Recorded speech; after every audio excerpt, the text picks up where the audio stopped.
Please take your seats. The meeting is about to begin. Remember to speak into the microphone, as this meeting is being recorded for public record. Please stand by. We are going on air in 5, 4, 3, 2, 1. Good morning. Good morning, everyone, and welcome to our May 12th Historic Preservation Board meeting. My name is Lindsay Lovell, chairing the Historic Preservation Board, and I'm going to ask the city attorney to explain how we can participate in this meeting, and then I'll give a little outline of the sequence that I'd like to follow, and then we'll proceed with the meeting. Thank you. Good morning. Today's meeting of the Historic Preservation Board is being conducted in a hybrid format with a quorum of the board physically present in the commission chambers at Miami Beach City Hall and applicants, staff, and members of the public appearing either in person or virtually via Zoom.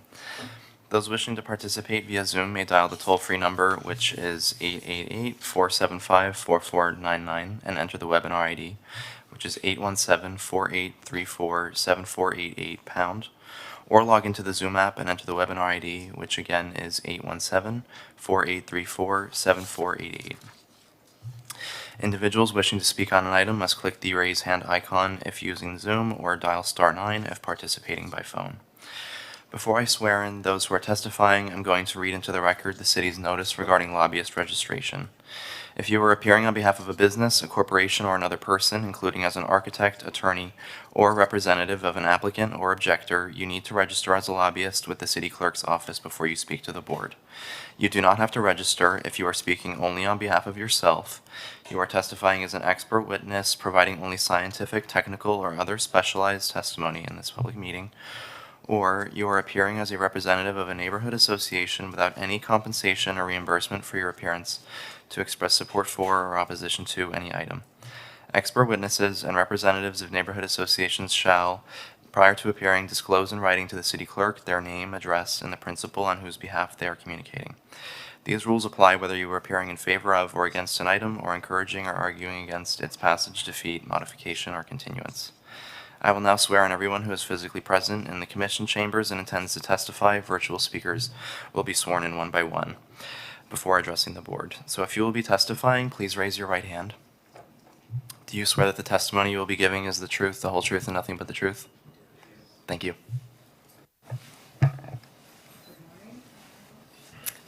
Good morning again. Thank you.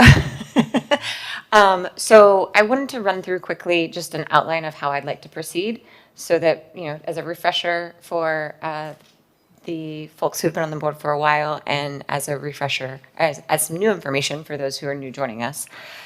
So the order that we have historically followed, at least as long as I've been on the board, that I'd like to follow, is for staff to present the item and make the staff recommendations. Then for the board members to ask questions of staff, any questions that are directed towards staff. Then we'll have the applicant present, and then we'll have questions for the applicant. Any responses from the applicant, I'd like to have them not a back and forth, but just kind of gather the questions and then answer them at once. And then we will do board disclosures and open the public hearing, and then we'll do board comment afterwards. Sound good? Okay, so let's see here. We've got our, we're gonna skip the minutes. We're gonna move the minutes to next month's agenda because we had an issue with the technical difficulties with that, so we're gonna move that to next month and start with the first action item, which is the 1600 Washington Avenue application. All right, so we'll go ahead and start with 1600 Washington Avenue. So the first action item on the agenda is HPB 25-0656. We're gonna move the minutes to next month. We're going to move the minutes to next month. Sorry.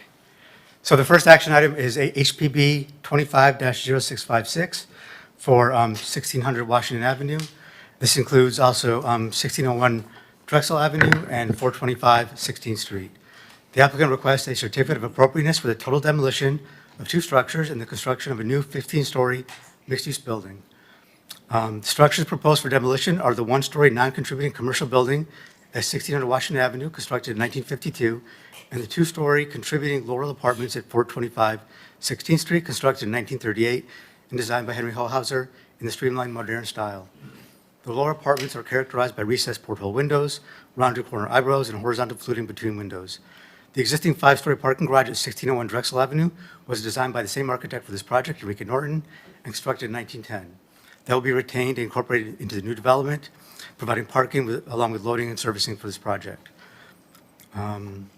This project is contingent upon the passing of the pending CD3 Urban Core Residential Plan amendments, which are currently pending before the City Commission.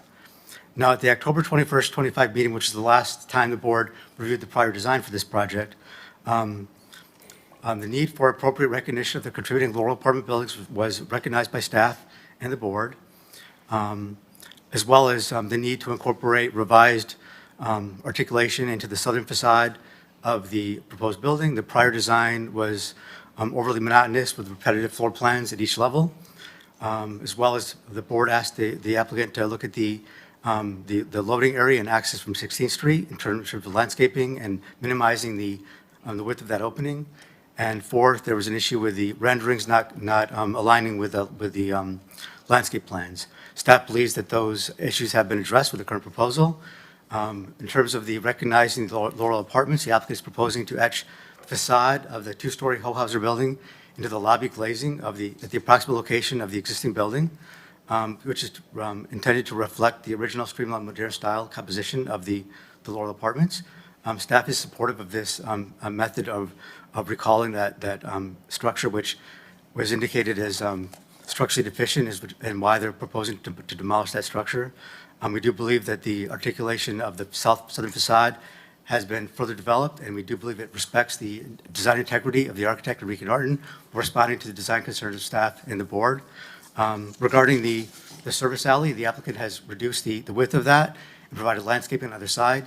We do believe that has addressed both staff's concerns and the board's concern regarding that landscaping. Lastly, regarding the waiver, the applicant is requesting a waiver from the LDRs, which requires the ground floor of new construction to be located no lower than the future Crown of Road elevation.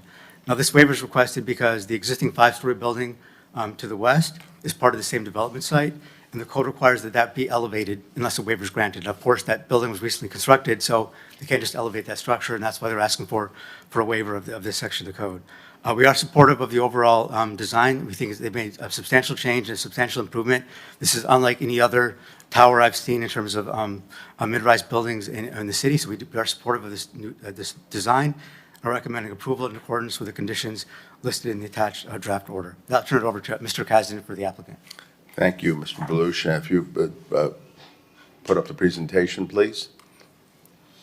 Neeson Kasdan and Cecilia Torres Toledo of Ackerman, representing the applicant, 420 Lincoln Road Development, LLC. With us here this morning as well is the principal of that company that owns that block and has been the steward of that block for over 30 years, Ambassador Paul Sejas, a longtime resident of Miami Beach as well. And the architect of record, Jose Gomez, is here with us today as well on this presentation. You're all familiar with the site. I don't think we need to spend any time talking about that. I do want to just briefly remind you of the theory behind this urban core zoning. This historically has been the downtown of Miami Beach, where offices were, retail, and activity centers. And so this is about reviving and providing housing in the downtown of Miami Beach. You see these old images. This is the 420 building, which, as I think you know, Ambassador Sejas has carefully preserved and restored over a 30-year period. This urban core is also where some of the city's largest structures are in terms of height and mass. You look at the 407 Lincoln Road building across from 420, well over 150 feet. The Lowe's Hotel, just a couple blocks over on Collins Avenue, over 200 feet. And of course, the new Convention Center Hotel, which is in construction, almost 200 feet. So this is an appropriate area for this kind of development. I do want to make one other mention as well, two other points that are important to understand the context of this development. Number one, the city's comprehensive plan, well, even before that, if you look at the statistics, the population of Miami Beach has declined by almost 10,000 people. What has happened is that the people who live on Miami Beach, there are no places for the people who work on Miami Beach to live, or inadequate places for that. So if you look at the MacArthur Causeway and the Julia Tuttle Causeway, you'll see that. What the city needs is housing for people who work on Miami Beach. And that is what this will provide through this new overlay zoning, which, by the way, prohibits short-term rentals, so it can be residential only. And that is the essence of what this is about, is to provide housing in the urban core, center where there are jobs and housing is needed. The project, and I'll bring up Jose Gomez briefly to go through this. First, I would like to thank this board for its very helpful input in working with the design of this particular project to make it the best project that it can be. And there were three elements in particular, most recently, that the board, the last time we came before us, you, had asked about. One was the additional articulation of the facade of the building's massing along 16th Street, and you'll see how that was successfully done. Two, appropriate recognition and homage to the historic structure that is being demolished. And if I may, I would like to point out particularly, I think, Mitch Novick's contribution in coming up with something that is innovative and very worthy recognition of that. And third was the treatment of the alley along 16th Street to ensure an enhanced pedestrian experience. I'll bring Jose Gomez up. He will take you through these design modifications, and then we will be available for any questions.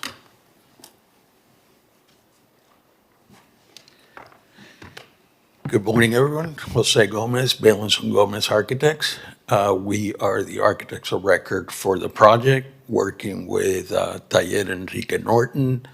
Enrique was the architect for the garage adjacent to the new building, and you're going to be able to see his signature sort of incorporated into this building as well. So this is what we brought before you last year. The building was very clean, sort of traditionally Norton building. However, it was felt that it lacked articulation.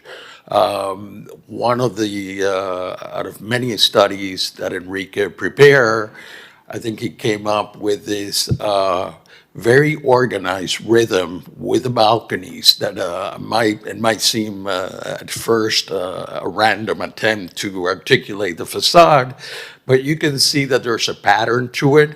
There is just like a fabric pattern that you've seen. The top levels follow a certain pattern, then it kind of repeats itself in several levels of the building. So the balconies project out, in and out, so you have this play of light and shadows that are going to be reflecting on the building. The podium is slightly elevated to meet the FEMA requirements. We have at the ground level commercial and residential above that. So the basic concept of the building, as Enrique looked at it, he took the massing, sliced it, shifted to create the circulation within the building, and basically broke or subtracted a piece in order to allow circulation that I'll explain. It goes through Drexel and comes out the alley. So basically that is the portion that was taken out or subtracted from the massing. And then you see where he took the facade and start playing with that very, very organized play of the balconies. Here, starting to see from 16th, looking east, northeast, you can start seeing the facade, the play of the that happens when he shifts the balcony, pushes in, and then in and out, and that gives you that sort of a fabric on the south facade. This here is a homage to the historic portion of the building. What we are proposing here is a clear, low iron glass box that is basically the lobby of the building. And then the elevation, the facade of the historic building is delineated on the glass. And we have a product that you might have seen before. I'll pass. Can someone pass this one? So there's a new product by Vericon where the inner layer is actually edged with whichever color we want, whichever pattern, and that inner layer, then there's a second glass of layer or another layer of glass that is put above it where the image will never fade. It's just similar, it's a different process, but similar to a building near here on 17th and Michigan, I believe it's in the corner. It's a white building that has that white inner layer. But now that inner layer is actually a much more contemporary product that will never fade. This here, there was a comment about the gate as you exit.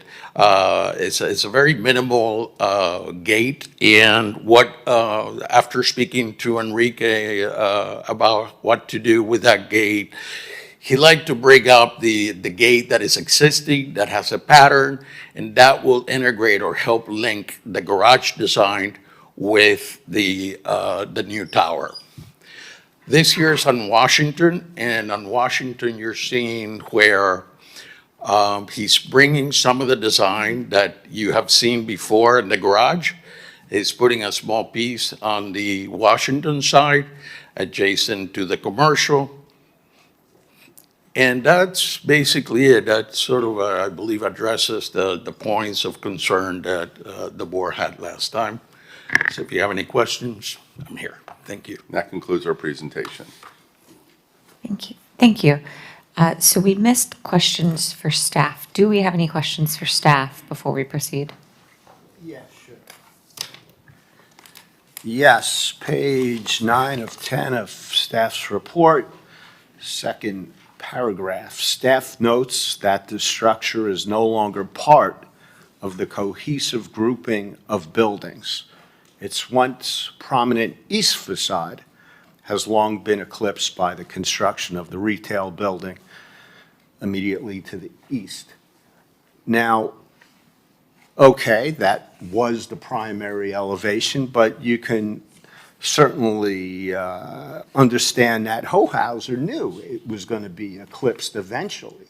And my question to you is, what about the secondary elevation along 16th Street, which I believe in itself acts as a primary elevation? And it just seems like you're disregarding this building entirely based on the perceived, what was a primary elevation that obviously was not going to be for any Right, no, we're not- extended period of time. Sure. So we're not disregarding the elevation. I do think there's two combined points here. As Mr. Kazan stated, this is in the urban core area where, regardless, separate from their proposed code amendment, the height allowed here is 100 feet. So, this area was intended to be something that's developed more substantially in terms of the urban core. So that factors into our decision to support the proposed demolition, as well as the structural report that found the deficiencies in keeping that structure. So we think combined, the option to provide indication of what was there previously with this glass homage to the original building, we think it's appropriate and warranted versus just, not having anything there. So we do believe that it's good for the history to show what was there previously, while also allowing new construction to be developed in terms of what the urban core concept was, which is the higher, city center area of this portion of Lincoln Road. Let me just briefly respond. Is that okay, Madam Chair? I have zero issue with the height, nor is my position the retention of the entire Hohauser structure. But as I alluded to last time we heard this, and Neeson referenced it, my concern is why could the front or the southern facade wrapping to that first eyebrow, first 5 feet, not be incorporated into the new tower? I think that is a real homage to preservation. And Yeah, I think that could be an option as long as they're able to retain that structure versus reconstructing it. So I think we wouldn't want to see a reconstructed facade, but if they could actually keep that structure and maintain that portion for a certain distance, that would be an acceptable Yeah. alternative as well. And what we're talking about is a handful of columns and tie beams that would likely need to be replaced, as well as the foundation of the. Yeah, I think we want to see like what is left in terms of, after demolition, in terms of like a Swiss cheese, what is left in terms of the structure? Yeah. When you take away the deficient elements. And I just want to note one last thing.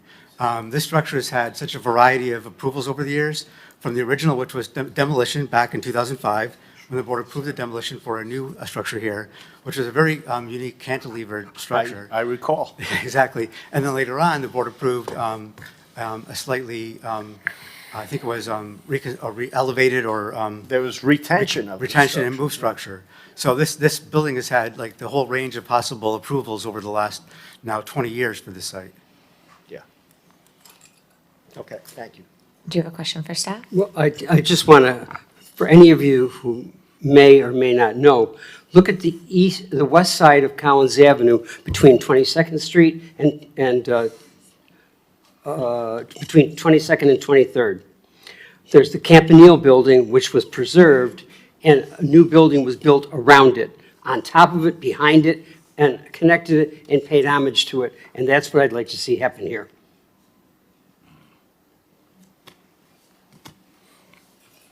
Madam Chair, at the appropriate time, if I can address these comments. Any other questions for staff, rather? Just a quick question. What if the current plan that's under consideration that the commissioners does not get approved? So let's say we approve this today and then that one does not get approved, so what happens then? They have to come back to this board for a modification. So what would be the biggest changes that the project will have to suffer to comply with? Well, the biggest change is going to be probably just a reduction in mass or height, because the code now is 100 feet. So if they were to reduce it from the proposed 150 to 100, it would change the design. So we would want to have that back. We would not just want to have it just reduce, cut off at the 100-foot level. We want to see how that's addressed.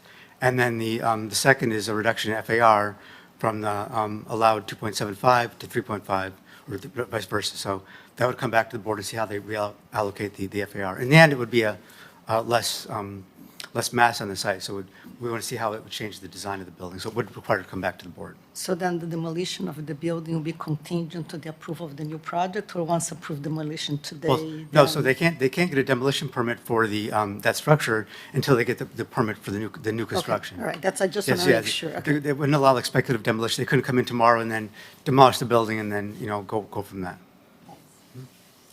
Any further questions for staff? Go ahead, Neeson. Thank you. I'd just like to briefly respond to a couple, particularly with respect to the building that's to be demolished. Of course, there was extensive engineering study by Joseph Hatcham, which has been presented to you before, about the severely deteriorated condition of that building. In addition to that, in order to be able to, one proposal potentially was to make it compliant, because anything you do would be in excess of 50% of the value of the building. To elevate it would not be possible. The building would crumble. And so, as an additional practical matter, I would say, this project as it is, the desire is to bring rental housing. This is what the city's comprehensive plan calls for. It's one of the top objectives of the city's comp plan. To try to integrate a completely compromised facade into a new structure would be extraordinarily expensive and we think not as effective. Now, I'd like, if I may, Jose Gomez can show you that there is actually depth to this. Can we pull the presentation back up? There. So you can see here, Mitch, to address your comment, it's really not just a flat piece of glass. It's actually three-dimensional. It projects out of the building by 10 feet. That's, I think it's a good distance to project out the area that will become the lobby, the most important experience. You're always going to be feeling the memory of this building. It's going to be seen, it's there, it's not going away. And again, it's three-dimensional. It's not just a flat piece of glass. Thank you. Okay. Do we have questions or comments for the applicant? Well, Jose, Yep. you know, I looked at that image, and if you could just superimpose what's existing into that, it could also, in my eyes, it would certainly be very interesting. And that space would not be used for residential housing. That would be some sort of commercial component, as indicated on your plans. Mitch, it's a more contemporary approach to respecting the historic building. I think, you know, we are respecting the building. I think Enrique understood your comment in particular, and the board's comment and staff comment, and we've been working with staff to basically create an architecture that is not, it's not going to forget the building. It's going to always respect the history of this building. It's not going away. It's also the residential lobby, which we feel is, for multiple reasons, more appropriate. First of all, as you get up to 16th Street and that side, you're getting to the residential neighborhood rather than on Washington Avenue, which is more appropriate for commercial. Yeah. Neeson, you're familiar with Bougainvillea Apartments, 9340 Collins? That's the Kushner project where Yes. they've incorporated a piece of one of the first buildings designated in Surfside into its architecture, prominently featured, in fact, in their advertising. They're touting the fact that they have this historic component as their main entry. And this could be very similar. I'm very familiar with that project, as I did the original approvals, including, before Kushner purchased it, including the portion of the facade. That is a very different site. It is a very large site. It's a long site. The buildings actually that are being built are only 3 stories in height. It's a totally different situation than here, where we need to incorporate this into the facade of a much larger residential building. It's not a Herculean task, in fact. It's a very It would- different, I mean, it's a very different site than the one that we were working with at 93rd and Collins. Very different. If we had that kind of. I'm not arguing that. Yeah. I'm talking about the concept and the intent. They embraced the historic element, where you guys are trying to, or clearly want to discard it. And it does exist today, so No, there doesn't necessarily need to be a homage to it, as it does exist. You know, the direction we received from the board last time was that it was understood as to the reasons and the necessity of the demolition of the original structure, and that we needed to come up with an appropriate homage. So we worked in the direction of coming up with that, and there were certain other concepts which were proposed, and then we came up with this concept. I can only say that it doesn't, to do anything else actually would also not practically work, probably not be as great an homage, and quite frankly, the cost element would be extraordinary as well. You have a creative team of designers, architects. you know, changing columns and tie beams, it's specialty work, but it's not unreasonable here because, as I mentioned, it's a handful. Well, oh, Yes. Thank you, Madam Chair, members of the board. I appreciate the time that you put into this. I had to be here because, as you know, I live on the beach. I've lived on the beach for many years. And this building, as you see, Lincoln Road has had several turnovers. And I've owned this building for 30 years, and I love it.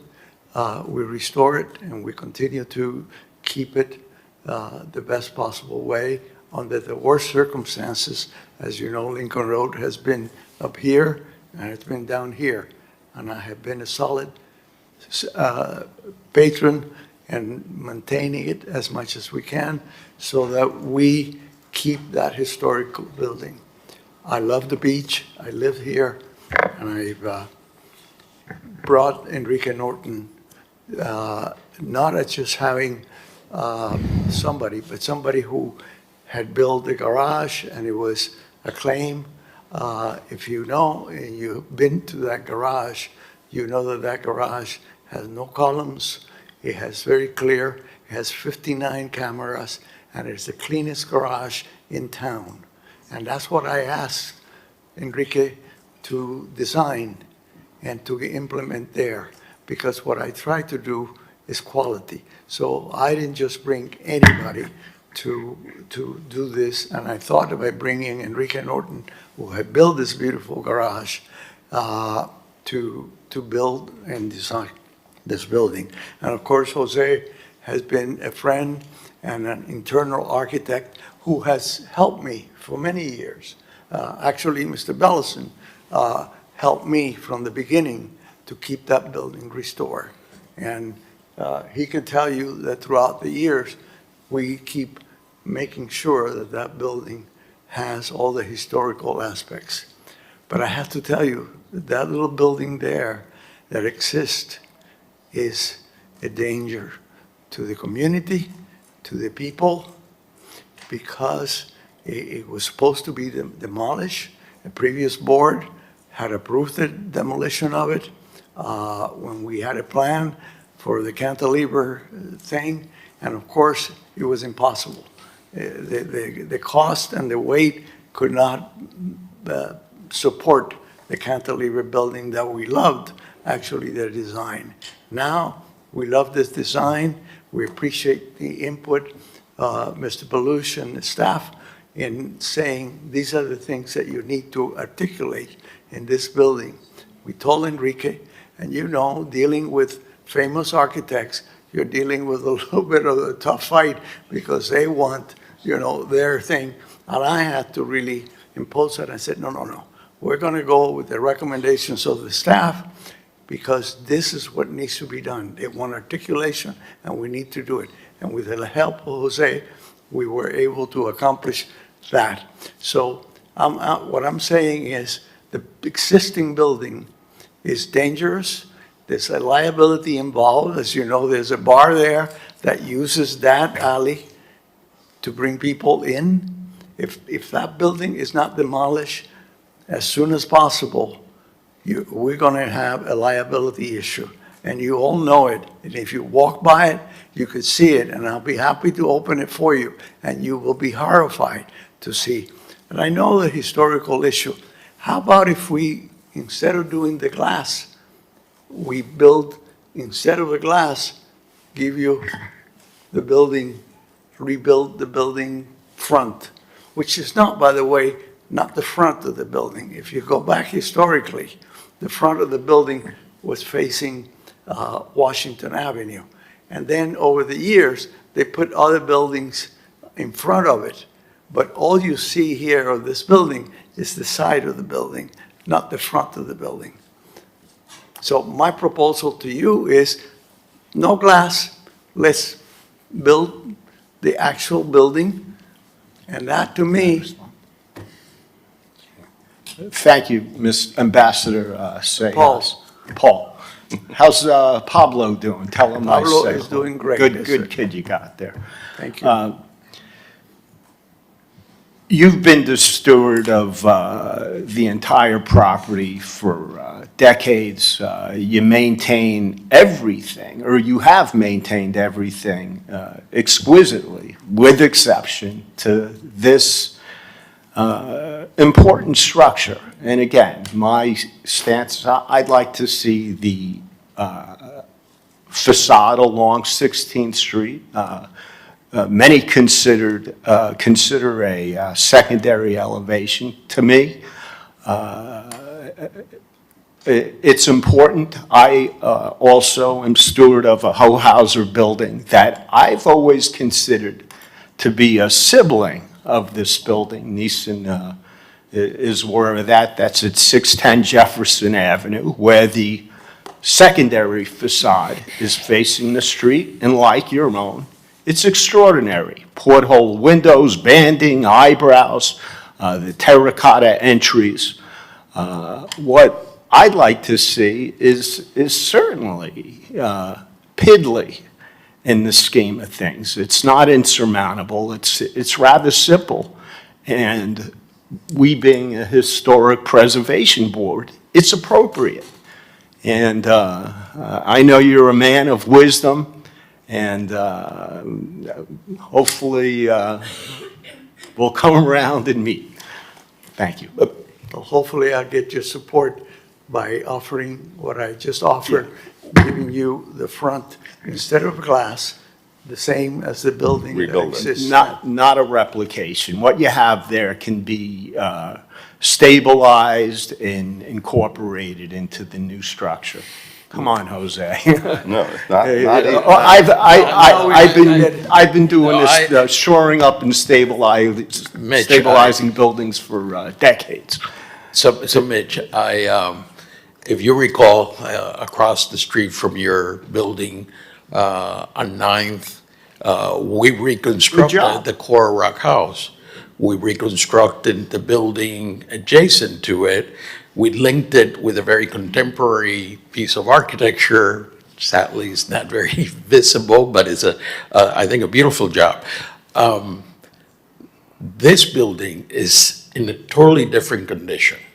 This structure today is in a totally different condition even of the Rock House, and we reconstructed the Rock House. I can tell you how bad certain buildings are. This one is one of the most terrible. What Ambassador Paul has suggested is basically the same architecture that you're seeing, the contemporary in glass, and rebuilding 10 feet back the three sides of that building. I think at the end of the day, you're going to get a much better structure, a much better building. Although I still believe that Enrique Norton's glass facade, it's based the homage to the historic. I think what's being offered is the next best thing. But I'd like to bring another thing to the table. If we could put up the presentation again, I'd like to underscore what Jose is talking about, which is, let's get to the, this is the structural report. The foundations of the structure cannot endure the elevation process and will fail during the process, which would have to occur because it would be more than a 50% value of the renovation. The foundation of the house is weak enough to crumble under such loads during the jacking process due to the footer being on shallow foundation. All the main structural members of the structure are compromised and need to be demolished and replaced. This is the state of this building. It is literally according to our engineer, not able to be even keeping it in a portion of it in place. There's high probability that it will crumble. I'll also say this from my experience on other projects. For instance, let's talk about the Versailles. I think if, candidly, if they knew how much it would cost because remember what you have to do, selectively demolish, brace, you have a tight construction site there to build a building on that site as well. replication actually of the facade would have been infinitely more incentivizing to maintaining the look and the design.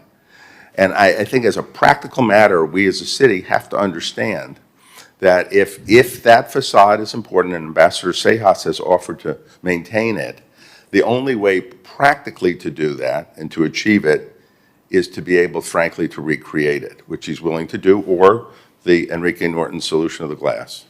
Okay. If there. we all remember, the Setai had to completely rebuild the Correct. Sassoon. They tried to save it, demolition by neglect, couldn't be saved, and here's the plans, rebuild it as it was. There are most people today that wouldn't realize that that's not the original building. So we And it's can't- more enduring. And so we can't lose our heritage. We can't just, we can't be held hostage and have demolition by neglect and just say, oh, well. I mean, to me, if we rebuild what was there at whatever height you want or whatever, it's a lot better than what you're giving us right here, in my opinion. And Ambassador Sejas has offered to redo that. And you, Mr. Breslin, you're completely right. And by the way, now we have the Setai, the original Vanderbilt, it was the Dempsey Vanderbilt Hotel. The rebuilding of it is enduring forever because stronger construction, it has that look, the exact look. And that is, as a practical matter, if we want to be able to do these projects, we have to be able to do it this way. I don't agree with that, Neeson. One and two-story buildings are the easiest buildings to preserve. In this case, like many others, an exoskeleton, you can see it on the Seagull today, the Versailles, that's a tower. This is a small restorative project that could easily be done with the right team. Not on that tight a site, and not given a structure that is literally in the condition that's described in the engineer's report. Again, columns and tie beams are easy to replace when you know how to do it. I also have some comments, but do Yeah. you want to take public comment first? We're not there yet. Okay. Yeah. Does anybody have questions for the applicant? I'd like to reiterate, I gave you an entire explanation of how we need to run the meeting. And I'd like to avoid the back and forth. I understand we have passion on this board, but we also have 7 members on the board. So I want to make sure that everybody has a chance to ask the questions and get those addressed in an orderly fashion, and also give the applicant like the time in front of us that they deserve. So does anybody else have questions for the applicant? Well, Go ahead. Thank you. Could you put the rendering up again of the street front? Is that keep going, there. Is that like a 15-foot high gate on the alley? Like, I'm confused by the car parked in front. What's the car parked That in is front the of? gate. The width of the gate is only 12 feet. It's a one-way alley coming south. And the current gate right now that was designed by Enrique Norton is the one that you see there. Unfortunately, on the rendering, it was just depicted as just a blank gate. But the idea is for the gate to be Oh, okay. very So it's not similar. just a big piece of metal? Oh, no. Well, It's going to be, it's going to have the qualities of Okay. the Enrique Norton gate, which is already in place. Thank you. No, I we don't just- want to remove that. Thank you. Do we have any other board questions for the applicant before we go to public commentary? I just want to clarify that entrance. So that gate that currently exists next to the garage structure is remaining, and in your rendering, you're just kind of not properly replicating it. Is that correct? We're gonna use the same gate that was already designed by Enrique Norton. That is a 12-foot wide gate. But and then it's it an has a little, exit. I'm sorry, but it has a little pedestrian access, I believe, Yeah, next to it. No, So, we're not gonna have the pedestrian access because that's where we would like to start the new construction. okay, so then, I just want to try to understand what's remaining of the existing and what's being demolished. So if you could bring back that Okay. rendering and just, yeah, so, and you So should show basically- can you show the existing, please? Sure. Yeah, so from this, what's going So away and the what's remaining? portion, you see that column on the beam on top? Yeah, That portion, that beam will be removed, the column will be removed, and the gate will be shifted so that it's right on line with the homage that we're doing for the historic. Okay, so this whole thing will be one large gate? No, it's the same 12-foot wide gate. It's just going to be Shifted to the edge? to the east. Okay, all right. So, and it's the original gate designed by Enrique. Gotcha. And again, that same design, he's bringing it to Washington. So you're going to have, if you look at the rendering from Washington, he's bringing a portion of that on the other side to sort of integrate the whole, putting his signature throughout the Thank you, complex. Jose. Do we have any board disclosures? Because I missed the initial meeting, I met with Nielsen-Kausen and his team to review the project. Also a faculty member at the Paul C. House School of Architecture. So I think we'll open up for public comment.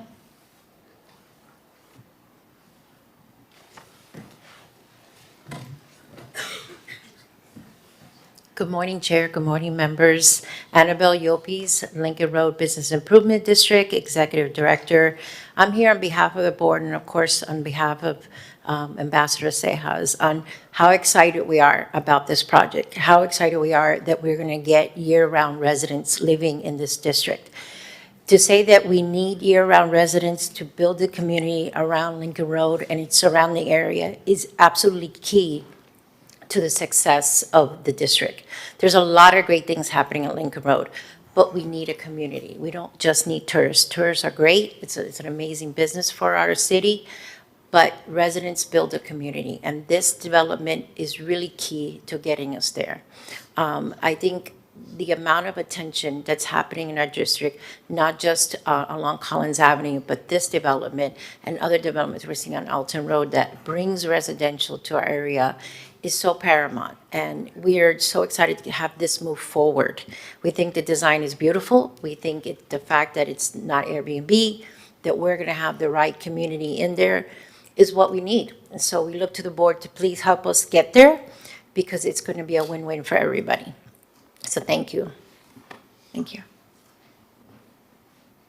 Anybody else in chambers?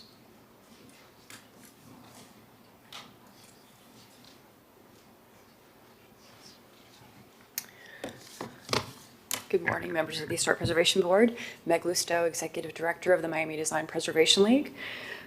While we appreciate the need for market rate housing on Miami Beach, we continue to oppose the proposed demolition of the contributing Henry Hohauser streamlined modern building and the design of the proposed apartment building. In 2018, city preservation staff described this building as having a, quote, high degree of historic and architectural integrity with only limited modifications, and commended the applicant for proposing to retain and restore it. Now, years later, the same owner says the building cannot be saved, a clear case of demolition by neglect, where they have allowed a previously intact contributing building to deteriorate to justify its demolition. And I realized today that I have been a preservation professional for 30 years. And in that time, in many different cities, I've seen dozens, perhaps hundreds of demolition requests from entities that purchase buildings in protected zones, protected historic districts, then did not maintain them, and then claimed that the buildings were beyond saving. When we allow that strategy to succeed, we are tacitly encouraging others to use the same strategy. When we allow pastiche homages to replace actual historic buildings, we are undercutting the authenticity that is at the philosophical core of historic preservation. Miami Beach's historic architecture is irreplaceable. We only have so many Hohauser buildings left. We will never get these historic buildings back because demolition is forever. So I would encourage you to deny the demolition. Thank you. Do we have anyone online? We do have a couple of online callers, yes. Perfect.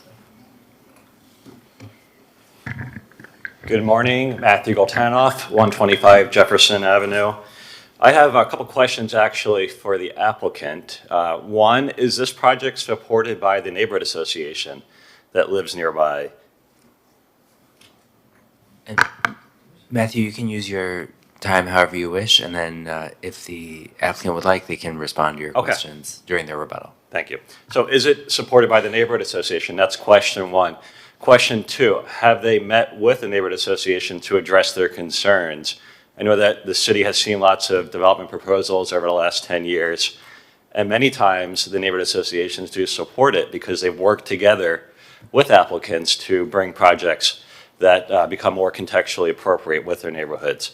I'm not aware of them working together with the neighborhood association to address their concerns, which their concerns are in addition to the contributing Hohauser building. It's also the design, the sizing, and the massing of the building onto the whole entire parcel. Because as you know, they own the entire block, and they're putting the tower and concentrating all the FAR into a corner of it, which gives it a much larger effective intensity, or FAR, than what they're asking. And then lastly, there's no zoning for this right now. I think that it could be perhaps premature to approve a design before the actual zoning text allows something like this. That all being said, I remember speaking at the planning board opposing a moratorium on FAR increases, and then right after I spoke was actually the representatives from this property owner. Overall, building more housing, as we just heard one of the previous speakers say, is a good thing for this city, but it has to be done appropriately, and I think that this board realizes that and will probably get us to that place. Thank you. We go to online. Go to our online callers. The first one is Johan Moore. Johan, do you swear to tell the truth, the whole truth, and nothing but the truth? Yes, I do. Johan Moore, 717 Jefferson Avenue. I will make comments both on behalf of my neighborhood association and on my own behalf. To answer Matthew's rhetorical question, the neighborhood association does not approve of the current design.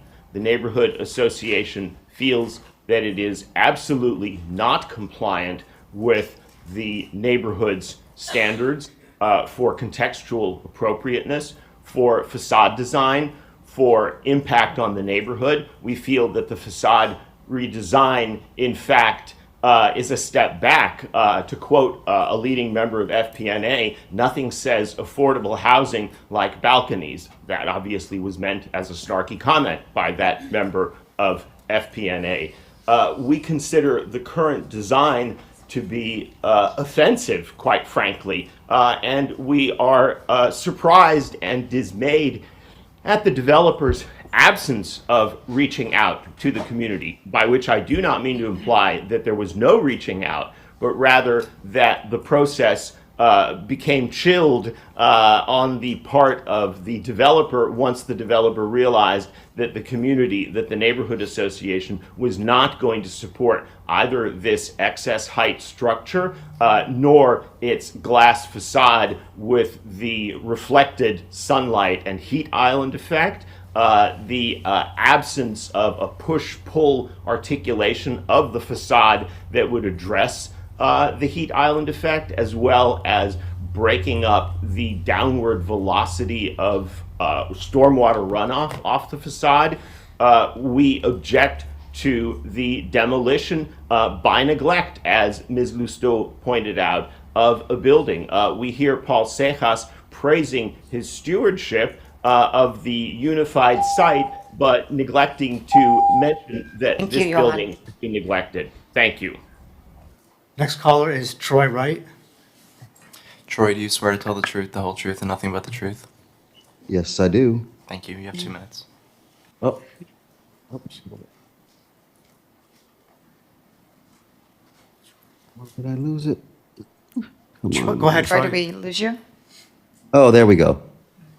Troy Wright, Washington Avenue Business Improvement District. Ambassador Cejas has been an incredible property owner and strong advocate for positive change on Washington Avenue. So we appreciate the vision behind the new structural development and believe that the redevelopment will significantly enhance the future of the corridor. But there's no question that the existing building needs to be repaired, and the proposed facade already speaks volumes about the direction and the quality of the project. So, you know, the project represents the type of forward-thinking investment Washington Avenue needs. The integration of the modern design, the activated street presence, and improve architectural character will help strengthen the connection between Washington and Lincoln Road. So we support the project. We know the advances and changes that could possibly make on Washington Avenue. We need residential, which would be positive. I guess the only downside for us is that we wish that we wouldn't lose Don't Sit on the Furniture, a place that we would be sad to lose. But Washington Avenue Business Improvement District, we advocate this project. That concludes the callers online. Okay, I have some brief you may. brief response to the comments. Number of things. In terms of neighborhood outreach, there was a community meeting. There was input received from the residents of the Flamingo Park area. And of course, there was a response to that with the greater articulation of the facade. But more importantly, there are other neighborhoods whose opinion count. And you've heard from two of them, Lincoln Road and Washington Avenue. And this is in the CD3 district, which is a district in which this style of development that some of the speakers online were opposing is actually allowed and is appropriate, albeit on the edge of that. So put that in that context. Also,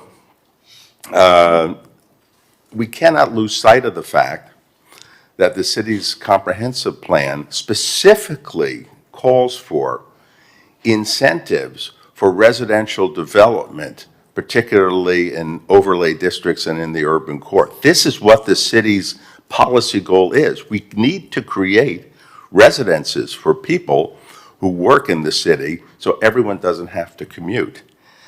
Finally, I'd like to address two other minor points.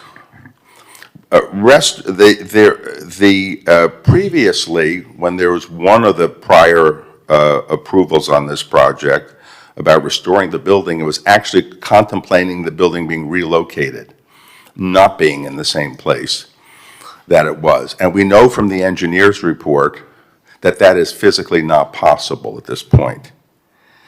And you've heard from Ambassador Seijas. He has made the offer, and this is really candidly the only practical solution to it, to allow this project to go forward. I mean, it's nice for people to say we want to see housing, but then they are opposing what is needed to make this project a reality. Ambassador Seijas has proposed that the facade can be rebuilt instead of the etched glass solution. We're fine with either of those. The final point I would like to make, and perhaps Ambassador Seijas can't say it himself, but just think about this for a minute.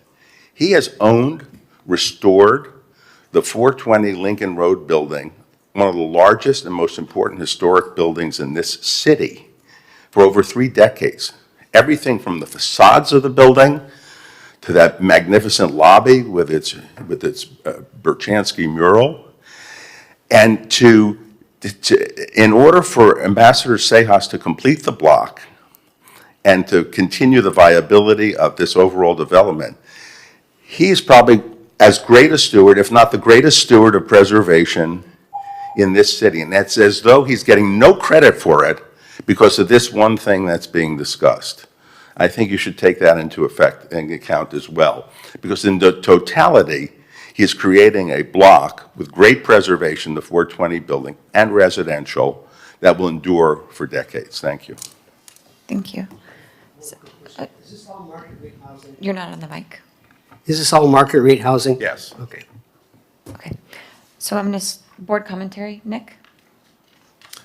A few things. As an architect, I respect tremendously Enrique Norton, and I wouldn't necessarily do it the same way, but it's kind of what he does. He's an architect of glass. I worried a little bit that the sort of tribute is a little bit too much of a decal, so I think I prefer the offer to sort of reconstruct the facade instead of that. I think it'll be a better project. And, I'm new to the board, but generally trying to consider like the implications of our deliberations. I think I'm generally sort of, conscious of the precedent we set when we sort of okay demolition and approve a tribute structure or something like that. So not saying I would necessarily have this position for every project, but I think in this case, I'm okay with that. So I'm supportive of that, and I appreciate the compromise. I also, agree with everything that's been said. I think this is going to be a great project for the neighborhood, for the city. I'm not sure I agree with one of the comments from the caller. I think the project is on the corner of Washington Avenue. It's not 100% in the middle of a low-rise, low-scale residential neighborhood. So generally, I'm supportive of it, and I hope the compromise can be supported by the board. Thank you. Any other board comment? Mitch? Oh, Haskell? I do. Neeson, thank you for the presentation, and Ambassador Sejas, thank you for coming in front of us, presenting your case. I think there's a bigger issue for me. I mean, I agree with my colleagues in terms of the historic preservation of the Hohauser building, but, a two-story building is not that difficult to restore. But be that as it may, I think what we're doing here today is setting a precedent. And our decision is historic in the fact that allowing a 16-story building on 16th Street, and I said that from the beginning, I just don't see it happening, because down the road, are we going to create a concrete canyon on Washington Avenue where all these buildings are going to sprout and say we need more workforce housing? I'm all for it. I agree. But I don't think we have to go up to 150 feet or 160 or 170 feet and allow that many units in that area. I think, the economic model can be there with a shorter building. I appreciate what the architect has done in terms of his updated design, but I don't think that a building of this magnitude, of this size, belongs in this particular area. And I think we're setting, like I said, dangerous precedent that was actually done, if you look at some of the buildings in the 60s and 70s on Miami Beach, completely out of context with the neighborhood. And I think it maybe belongs somewhere else, but not here. Thank you. Mitch? Haskell, you made me think of Council Towers, the two buildings along Collins Avenue that have an uncanny resemblance. You're dating yourself. Yeah. If your client is, I appreciate his coming to light with the homage or the retention in concept. If you could just say, if you can just incorporate the facade as it is today, of course, repairing those structural components, I think you'll certainly get my thumbs up. We can rebuild, we can't retain. The concern is, as my colleagues have mentioned, is precedent. We approved this demolition so somebody can reconstruct. That's going to be the... It's no legal precedent at all. I disagree with that. I think we're very close, and if you could just take that initial step. We're talking an exoskeleton holding up those walls, repairing the columns and tie beams, Remember the requirement of buildings now have to be 3 feet higher because of water. So this building is low. It could be raised as well. No, not according to the outside walls, then you could address the foundation. No, according to the engineer's report, it cannot be raised. And by the way, different from the Versailles, they're not raising that structure, for instance. This cannot be raised. It cannot meet code requirements to save that facade. So we can rebuild it. So what you're saying is, to reconstruct it, it's going to be different. It's going to be Just higher. higher, a little bit higher. Again, I would argue that same thing could be done here with the original facade. Can't. Yes, it has been done. Where have you raised to meet new standards in the city? You demolish. Michael, do you have any examples? Well, we have some properties where the board has approved relocating like small single-story homes. We had one along, I forget the address now, relocated from the west side of Collins to the ocean side. That was a single-story Think of structure. Brown's Hotel. They picked it up, moved it onto a new slab. It was a small- At a different floodplain. A small. But not in the This condition is that not in the- right. this is not the stories. condition that this building is in. I invite you to come over and see the condition of this building. It's terrible. You're the steward of the building, you know. There's nothing I could do. The city condemned it. You've had it for 30 years, and when you purchased the property, it And was remember the option- occupied. Remember the options that I have. Yeah. Do nothing. And leave a liability building there and do absolutely Yeah. nothing. That's, And Yeah. what does the city gain? No housing that is needed, new taxes that is help the budget to the city, and you want to keep something that is not I contributing have to a quick anything. question. So if this doesn't have to be residential, right? This is going to be, it'll be a commercial space or a part of the lobby. Does it have to be elevated? Can it stay at the current That's right. elevation? that's right, Neeson. It's not habitable space. No, under the 50% rule, I think it would have to be No. elevated. But it'd be a commercial component, wouldn't be a residential. But it would be the lobby for the residential, it wouldn't be. Because lobbies don't have to, I'm trying to find a way to, I think that the best effort, I think the best pattern here, based on what I've seen from the board, is if you could keep part of that facade, keep the facade, and for staff's perspective, it's better to keep the facade than reconstruct it. So we would always prefer keeping versus reconstruction. If it's possible to do that at that lower We elevation. do- I mean, we've studied it, it's been studied, Mike, we don't think it's possible. And I think the practical, I think candidly, Mr. Breslin put his finger on it. The practical solution is to do the alternative that Ambassador Sejas proposed. Do you want to speak? No, it's just that it's not possible to have. What could it be? So we've had other projects where the board has approved keeping the facade and constructing something new behind it. This facade becomes a garden wall, and behind it is something else. So it's not even like a habitable structure. And then your floor can be independent of that retained elevation in the front. But, go ahead. Go ahead, no. No, I was saying, from our engineering studies, there's a high probability that couldn't even be saved and braced, not to mention the complication in terms of constructing a new building on such a small site. Candidly, let's be practical about this. We can achieve what would be achievable for preservation by doing the alternative of recreating the facade, but don't make us go through backflips and somersaults to do something that probably isn't even achievable, given the condition of the building. Neeson, Madam Chair, Neeson, again, I refer to Bougainvillea Apartments. It's same issue. They did not raise that structure.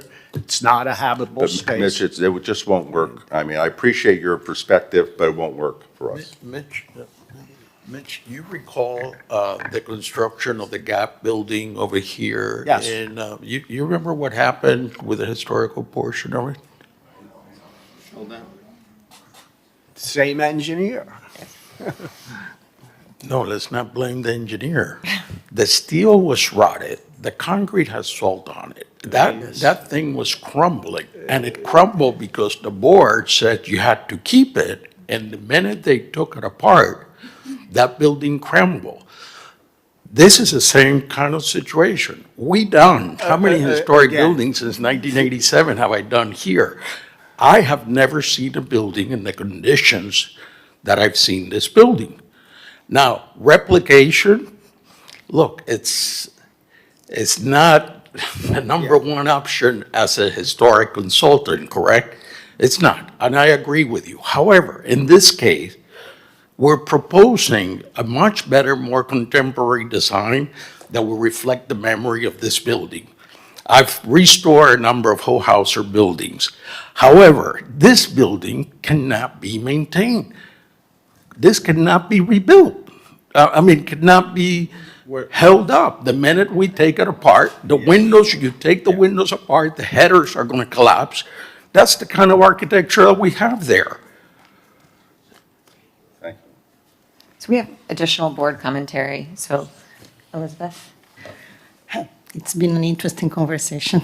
So, no, I'd just like to add a few more things to the list of items to consider. So I understand the city is a living organism, and but we also need to keep our identity and our historical and cultural heritage. But on the other hand, I realize that we are preparing the city for sea level rise, and that's why new construction is required to be higher. And then I keep on asking myself, if we keep this historic building in place, what's going to happen to it in 5, 10, 15 years from now? So we're just pushing the problem to the future and at the same time compromising the quality we could offer for the building at this point. So I'm really torn between the two sides here. I personally think that the engraved glass proposed for the entry now doesn't do enough if we're trying to keep the memory of the building there. So I prefer the second alternative to somewhat replicate. I hate the idea, sometimes replicate reminds me of Disneyland, that we're trying just to create Main Street Disneyland on Miami Beach. But sometimes, given the conditions of the building, and if it's properly done, I think would be a good alternative. And regarding the balconies, I appreciate the play with the movement, with the solid balconies and the see-through ones. But however, we've seen here several of the buildings in Miami Beach which has historically solid balconies, coming here, asking for permission to demolish the solid balconies and replace them with glass, because nowadays people want the view of the city. And given the fact that this building may be 15-story highs, I'm not sure if the solid balconies would be a good alternative, given the preferences of residents nowadays. So I think the articulation of the facade would be better achieved with the volumetric change, but not necessarily the solid balconies versus the glass ones. Thank you. And thank you so much for the presentation and your presence here, Ambassador. Ray, did you have additional Let's commentary? talk about the infamous Collins Park Hotel. 5 buildings, they were supposed to restore all of them. One of them collapsed. The city handed them the drawings, they rebuilt it exactly as it was, and no one can tell the difference. I can guarantee you, anybody coming there would not know that. So you can want to save a building, you may want to try, and then say it didn't happen, and you have to reconstruct it. It's not the end of the world, in my opinion. Rainey? No? No commentary? Okay. Thank you, Neeson. Thank you, Ambassador Sayas, for coming before us. My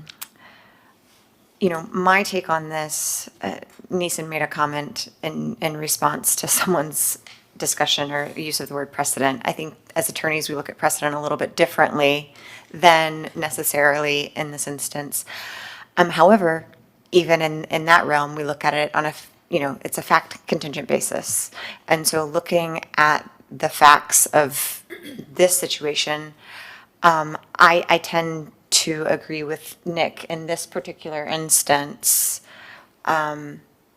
Look, I never want to lose a building. I wish we still had those blue fronts, those blue door fronts facing east towards Washington without the commercial building in front of it, but that's not where we are.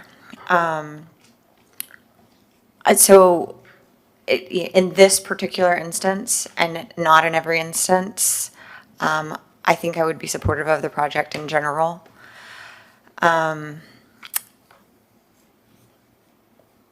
I'm not a huge fan of reconstruction. While I agree, no one knows that it's different. That's kind of the problem, right? That no one knows that it's No, I agree, but that no one knows that it's original. Honestly, I went on an Art Deco tour when I first moved here, and they tried to tell me that Jackie Gleason was Art Deco, and as anybody who's lived here long enough knows, that was all added, what, in the 80s, maybe? Exactly. So, Right. But people don't know. That's my commentary. I understand and appreciate what's going on. I understand there's a lot of competing interests. I recognize some of the needs that we have in this community. I think I would echo some of Elizabeth's comments regarding the balconies. As someone who lives in a 1930s historic building who doesn't have any outdoor space, I can understand what someone might want in something that's new. That's my commentary.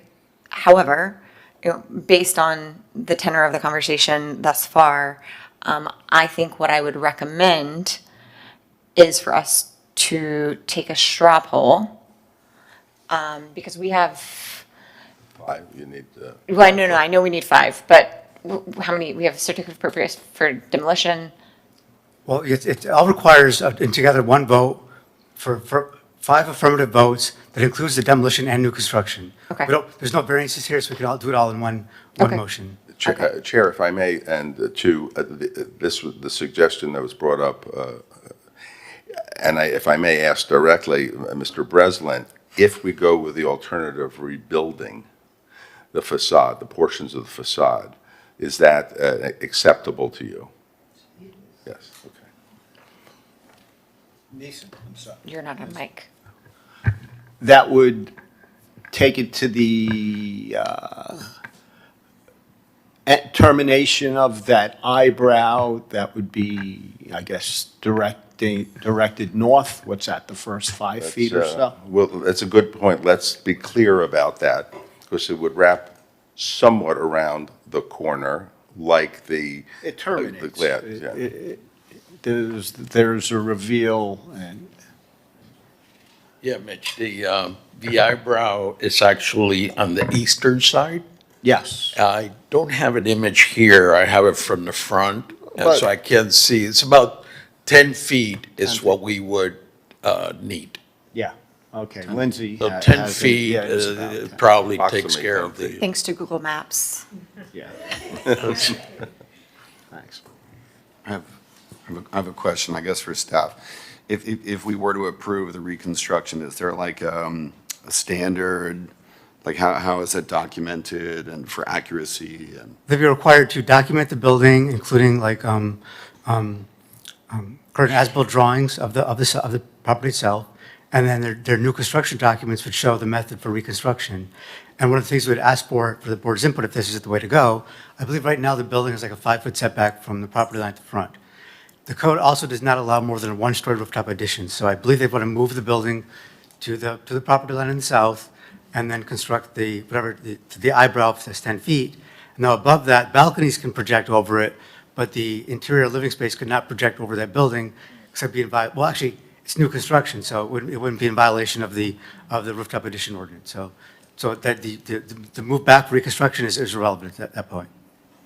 But they wouldn't need to come back to the board to show us rendering? No, I think as long as, if the board is comfortable, we know it's going to be, either it's going to be moved or not. So I'd let the applicant let us know, do they need to move the building compared to where it is right now? And if so, we should know that as part of this approval. Yes, we would have to. Michael, I'm sorry, Lindsay. Go ahead. The building, the new structure can't cantilever over? Wait, so, yeah, can, yeah, so, because we're Okay, rebuilding it versus, okay. this is no It's longer. not an This is no addition, longer a it's- rooftop addition, this Yeah. is a new construction, Yeah. so that would not apply, correct? Okay, so the building could stay in place and you guys can build your housing above it? No, it has to move back as a new building. But, I mean, we would be replicating it, we would just be moved a few feet. Which way is it moving? Is it back? South, yes, south. 10 feet or how much are we? How many feet? To the property line. Like 5 feet, I think. 5 feet.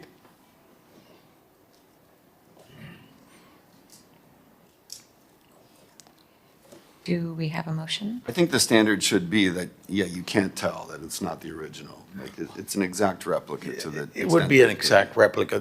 Guys, come on, we're all, you're architects, engineers, well, very, very smart people here.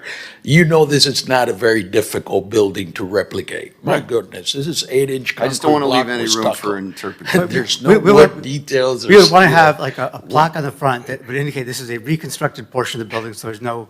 Yes. no, This is No, I don't one wanna do simple that. building to replicate. Then it would be guys. recognizable as We different. we don't want to deceive people. I'd like to take a stab at a motion. Okay, Mitch? I'd make a motion to approve this project, which is inclusive of the retention of the facade going back 10 feet or whatever it is. And that's my motion. No, but we can't. We can't accept it. No, we can't. Is there a second to the motion? I'm against reconstruction because that's going to open the floodgates for future applicants. So we have a motion pending. Do we have a second?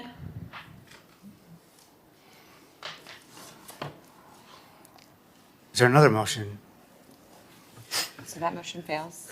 Yeah, I would make a second motion that we move the project forward with the offer to reconstruct the facade 10 feet back. Is that what we're talking about? Forward. Forward. We're going to Well, move. I mean the facade and it goes The back. wrap Oh, of the it. wrapping around Yeah. be It 10 wraps. feet, 10 Yeah. feet from the existing facade, but the existing facade will be moved towards the property line. Yeah, I would move that Creating forward. more of sort of a building line on the The recreation pedestrian of the access. existing facade would be moved forward. Again, I respect the board tremendously, and I'm not saying I'd be in favor of this in every case, but in this case I am, so I would move that forward. Do we have a second? I would second Can that. I add a friendly amendment? I would like the applicant to bring the project back for us before the final approval. Sorry about that, but I think there are too many pieces moving here, and not everybody is 100% comfortable with the demolition and the reproduction of the existing facade.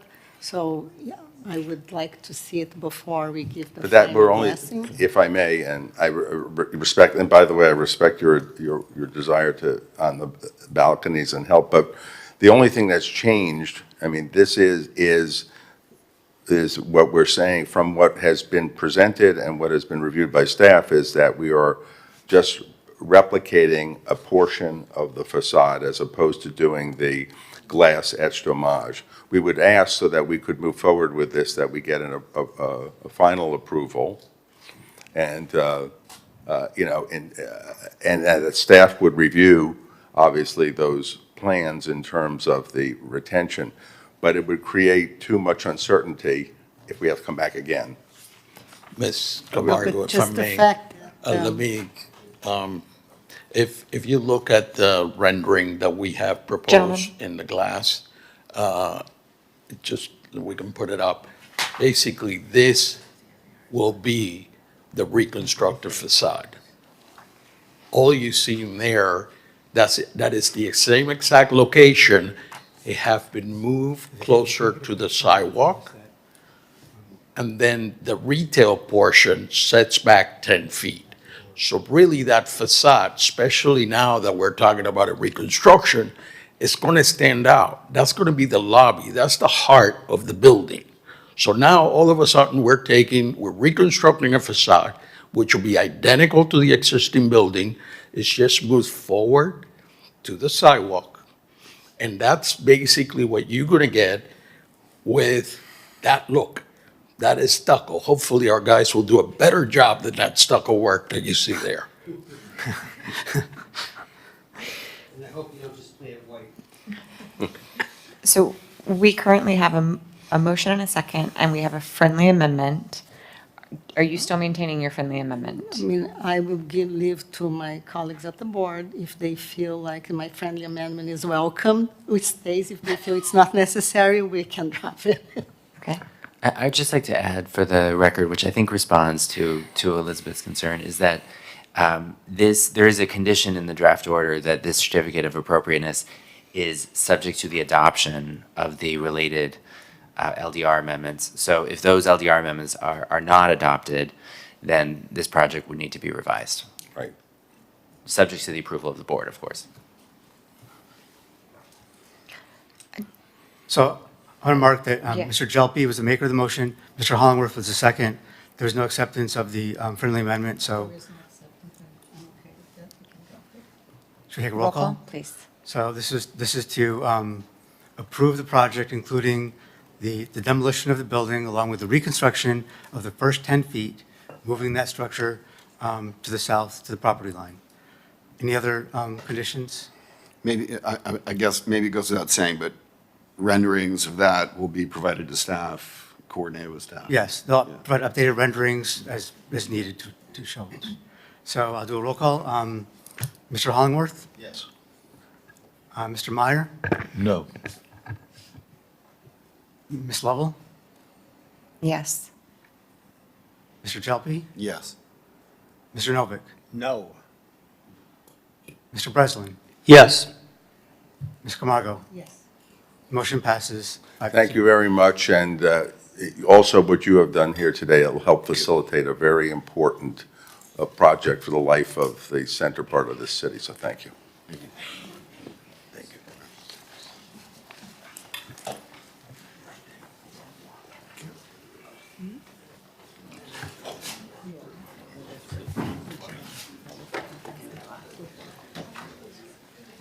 Congratulations. And once you get it and pulls it out, great job. I was thinking of water pen.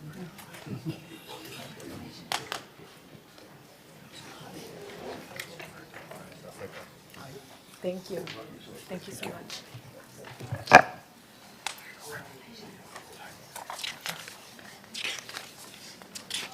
Moving along to our next application.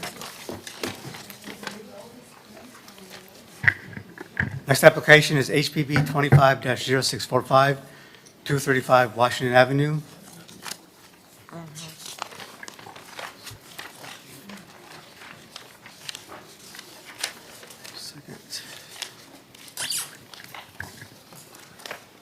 The applicant is requesting a certificate of appropriateness for the total demolition of an existing two-story contributing building and its replacement with recreational open space and a playground serving the adjacent Base Camp 305 school at 251 Washington Avenue, together with the reconstruction now of a new interpretive facade element along Washington Avenue, which now includes a front setback variance of 5 feet. The existing structure was constructed in 1938 and designed by B. Kingston Hall in the Art Deco style. The structural condition assessment was prepared by Yusuf Hakim Consulting Engineering dated December 19, 2025, concluding that the structural materials are compromised and that report recommended demolition. Now, the board has seen this most recently last month, as well as several months prior to that. The application was continued from the meeting last month because the applicant had to advertise a new front setback variance because the proposal included now reconstruction, almost like the last project, but this code here requires a build-to line of 5 feet, of a 5-foot setback. They're proposing to keep it at its current location, which is at the front property line. Staff is supportive of the demolition, including the reconstructed facade interpretation. We're supportive of the application, including the variance, and recommending approval in accordance with the conditions in the attached draft order. With that, does anybody have any questions for staff? Lens? Questions for staff? Yes. Explain the variance need if they retain the existing No, if facade. if they retain the existing facade, they do not need the variance. In this case, they're proposing to demolish completely and build their interpretive facade at the current location where the existing facade is. So this is a new construction. So otherwise, they'd have to set it back 5 feet? Correct, correct. Okay. And this is unique as well because this is, in the RPS districts here, is the only instance in the city where it's not just a minimum setback, it's a build-to line. It's a minimum and maximum. A question for staff. If they were to reconstruct it in place, it would need to, Would not need a variance. it would not? Correct. Okay. Any other questions for staff? Yes. Nick raised if they were to reconstruct it. However, if they were to build something else, they would need that variance? That's correct. Okay, got it.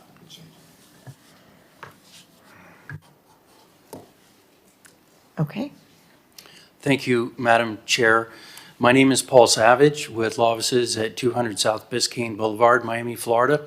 I'm here on item number 3 of this morning's agenda at 235 Washington Avenue. I'm joined today with Rob Alvarez of our shop, together with Michael Larkin. Our architect of record is Ryan Alderman, and our engineer of record is Yusuf Hakim. He's on line today, as well as our historic resource consultant, Steve Advokoff, is here to my left. As Michael Belush was explaining, we've been here a total, this will make 3 times, and we've worked very hard and diligent and taken to heart all of the board member comments and the feedback, and have gone back each time with some homework to do, and we've come back each time and refined our proposal. Knowing the knowledge and sophistication represented by this board, I'm not going to rehash all of the other evidence that we put on, but rather just sort of go through a brief chronology, let you know where we were, the things that we addressed, and why we're here today, and where we're at, and what we propose. So, as you may remember, this applicant is the Base 305 school, which is coming up out of the ground at great speed, has already been approved to the immediate north. This school is very well received by the community. It's very well attended by the community. It's very much needed in this community, and we're very proud to be affiliated with it and to represent it. Now, that is the already approved structure that's coming up out of the ground now, and this particular application involves the site to the immediate south at 235. Next slide, please. Now, just to give you a little preview, I'm going to bookend this presentation with 4 choices, 4 options that we've developed. Since completing the final application in December and January, as Michael Belush explained, we have come back the March 17th, the April 14th, and now the May 12th. And over that time, and working with the board, we've come up with 4 options. The first option out of the box was without any sort of preservation or reconstruction, was a fence that would match the school and would carry along with the design elements of the school with ample landscaping. That's the one on the top left. The next iteration was a aluminum louver, an homage, if you will, that was based on the Louver House example. That would be bronzed aluminum, let in a lot of light and air, and also track the facade. The third iteration was a breeze block rather, which actually would also allow a lot of light and air into the site. And then the fourth iteration we're bringing on to this hearing is a reconstructed facade that would recreate all of the elements, the eyebrows, and the locations of the existing structure. If we go to the next slide, please. This is the first one. Again, the purpose of this application, importantly, is to provide a assembly and play area for the children. We put on evidence, so I won't repeat that, but we heard a lot about the importance of this for the kids. We've heard from parents over the hearings that they need this, and they're very excited about this. There'll be a mini soccer field there, and this is the purpose of the use, if you will. But that was the initial submission. Next slide. Again, staff also digested our professional engineering report, which included chloride testing of all of the concrete that was spalling and otherwise failing. And so the retention of the structure was just not possible at this site. And staff agrees in its professional evaluation and recommendation to this board. They also importantly recommends that we further study the perimeter fencing to go ahead and develop an architectural expression that would pay homage and honor the facade. Next slide, please. Again, we took that to heart and realized that we had participated in the approval of the louver house at 313 Meridian, next slide, which is in place today and features bronzed aluminum and recreates that historical resource. Next slide, please. Now, turning to our particular site and looking at the eyebrows that are there and other elements, and having Steve Advikov, who's here, talk about that, and also in the staff. It's not really the elements and of this building are, quote, modest, but really is more important when looking at the overall urban fabric and the facade and the height that's there. Next slide, please. This was the louver house interpretation that we came with a bronze aluminum that would track the height and elements of the facade and also serve as a fencing and a safety material for the kids. Next slide. Now, thirdly, we studied the breeze brick, and also it's a little more refined. I mean, when I was a kid, they had breeze bricks all over my school, and you could see through them, you could put your hand through them. Some of them are precast concrete, some of them are clay. This particular proposal by my client is a little more refined than that. They're actually ceramic. They're more expensive. They would be colored ceramic tiles. So they were smoother, they're more expensive, it's a more elegant and more refined building material. So I just wanted to make that point. But this would be this was the materiality study that we did on this. Next slide, please. This is a render of the replication using the breeze bricks or sun breaks, as they're called if you use this tile that I'm discussing, this glazed ceramic type tile. And just to, I'm going to pick up a little bit, pick up the pace here so I don't run out of time. But this was the study that we looked at. The two wings on the side would, of course, be the north and south smaller elevations that would give structural rigidity to hold up the facade. Next slide, please. At that time, the staff remained supportive of the ceramic sunbreak units and the fiber reinforced concrete that we would retain in the eyebrows, and they supported our study before this board and appreciated our work on that iteration. Next slide, please.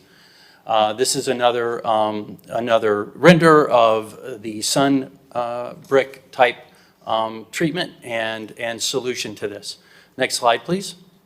Another render and another study. We also do have our architect of record here if you have any questions. Next slide. These are some examples of the schools, like I mentioned, in hotels and other mid-century type examples of the use of this material. Very prominent in Florida. Now here we are in sort of chapter 4 of this story. And staff again recognizes the great deterioration of the structure as memorialized in our reports by our engineer, and also understands that a facade or an homage is appropriate here, and also recommends favorable action on the demolition. Next slide, please. Lastly, one of our homework items was to check with the city. We have confirmation from from actually 3 entities of the city. One is the chief of police, one is the Office of Risk Management, and then thirdly is the Office of the City Manager, all 3 of which gave us a very cold reception to the idea of using the adjacent police building that's to the immediate south for staging and demolition or other work. We explained in the prior hearings how tight the rear alleyway was, etc. And we were asked to go explore maybe coming in from the south and that smaller police building there. And they have said that it's against the code. They don't like the liability. They don't like the precedent of that. So they would not let us use the city property for that purpose. I just want to make sure that, that the board knew that we did try and do that. And just come around the horn here, Madam Chair. How much longer? 45 seconds, 2 minutes. 2 minutes, please. Yeah, 2 minutes. And so just again, not to recite 4 hearings worth of material, but to just come around the horn here and conclude. If you can go to the next slides. This is the latest iteration is the facade reconstruction that you see here, which would be traditional masonry. As discussed in the prior matter before this one, it would be subject to the conditions of staff for a reconstruction, and it would honor and replicate, the eyebrows and the circle and the openings as depicted there. It would come out to the front of the property line. It would be exactly to, by the way, the dimensions of the facade. And also, provide security for the kids there, provide some light and air using those aluminum openings, but also reproduce the facade for this. In conclusion, here's a couple of more renders in my less than a minute left. I just wanted to say one final thing. Facts matter. All of these are different facts. This is for an educational use. I would not be so facile as to say that if you have something to say about this, you're against education or something like that. I think we all appreciate everyone on the board is for education, as the chairwoman mentioned last time. However, it does make a difference that this is not for a hotel and restaurant and to put as many people on the rooftop with $42 peach bellinis or whatever we can sell. This is for something that is embraced by the community, used by the community. It's for a very wholesome reason, and you as public officials are having to balance 2 very laudable public policies. And we think that these choices, we would respectfully ask that you evaluate them. We're here for questions and take a vote on one of the ones that you may prefer. And we will maintain some time for rebuttal, Madam Chair. Do we have any questions for the applicant? Questions? Question on if you reproduce the 4th section, would you be putting like storage in there? I mean, when you're dealing with a playground and you have all these things for kids, it seems to me like you'd want to have a storage area that you can put balls and whatever else they're playing with in there. And it doesn't look to me like you planned that. But if you're going to replicate it, it seems to me you'd want to, like have some interior storage in doing that. Right, so we are willing to do that. It's going to have the north and south smaller elevations for structural rigidity. If we make it habitable for humans, it invokes a lot of the things that were discussed at the last hearing. But if you're only talking about storage, then that's something we can do and we'll probably need. Obviously, the school didn't plan on having this schoolyard and all the things that they're going to have in that schoolyard. So I would imagine the school itself is not going to have spaces to put all of the things they're going to be using there. Yes, sir. Elizabeth, you have questions? I have a question for staff. So Paul mentioned that staff did not recommend reconstruction, and I just want to understand what's the thinking behind. So we typically don't recommend reconstruction because it sends us a false narrative that someone tries, may misperceive this as being the original structure. And then as well, we're only replicating back a certain distance. So it's an awkward look to have just part of a building facing the street. We think that having this interpretive element with the breeze block is clearly more of a landscape element. And it's not going to be misinterpreted as, oh, this was the original facade. So we think it's more true while respecting the design of the Hohauser building. This was, who here, not Hohauser, it was Kingston Hall. Kingston Hall, right. So we feel this is more true to the neighborhood while not trying to be something that it's not. Randy, you had questions? I was reading the description. It mentions fencing and landscaping on Washington. Is that behind this, or is this when you look through this, as it is shown in option 4, do you see right through the field? There's no additional fence behind that with an additional gate behind it, or is there? Is No. this a security edge of the property then? Yes, it is. Yes, it is. And there's not another set of fencing and Okay. another set of landscaping. That would be if we did nothing and just had a fence, then we Right. would have all kinds of Okay, landscaping and things. So the landscaping would be strictly street trees? Are you replacing, there's several, you've shown different options of landscaping on the streetscape. What is the landscape? Because it's different in every option you show. So the front of the existing structure is not exactly, but almost to the property line, to the sidewalk. But the street trees, So, they're different in every picture Right you away, I sent, Joe. so street trees on the right-of-way are to remain. Those are, Palms or trees? Because they're palms in one view and they're deciduous trees in another, or canopy trees. so, and that was an accident, You perhaps? show two Okay, very so- tall palms. So my architect is telling me that the palm trees may have been an accident. The existing trees that are controlled in the public right-of-way will remain. Okay, And I believe those are, I've been to the site many times. I think those are juvenile oak trees that are there. okay, thank you. I had a question about the fence. So, the reconstructed facade proposal, the windows at street level are filled in with like a louver system or something. That's like a fence, basically, right? Yes, There's sir. no glass in the facade. And the Yeah. second story would remain open.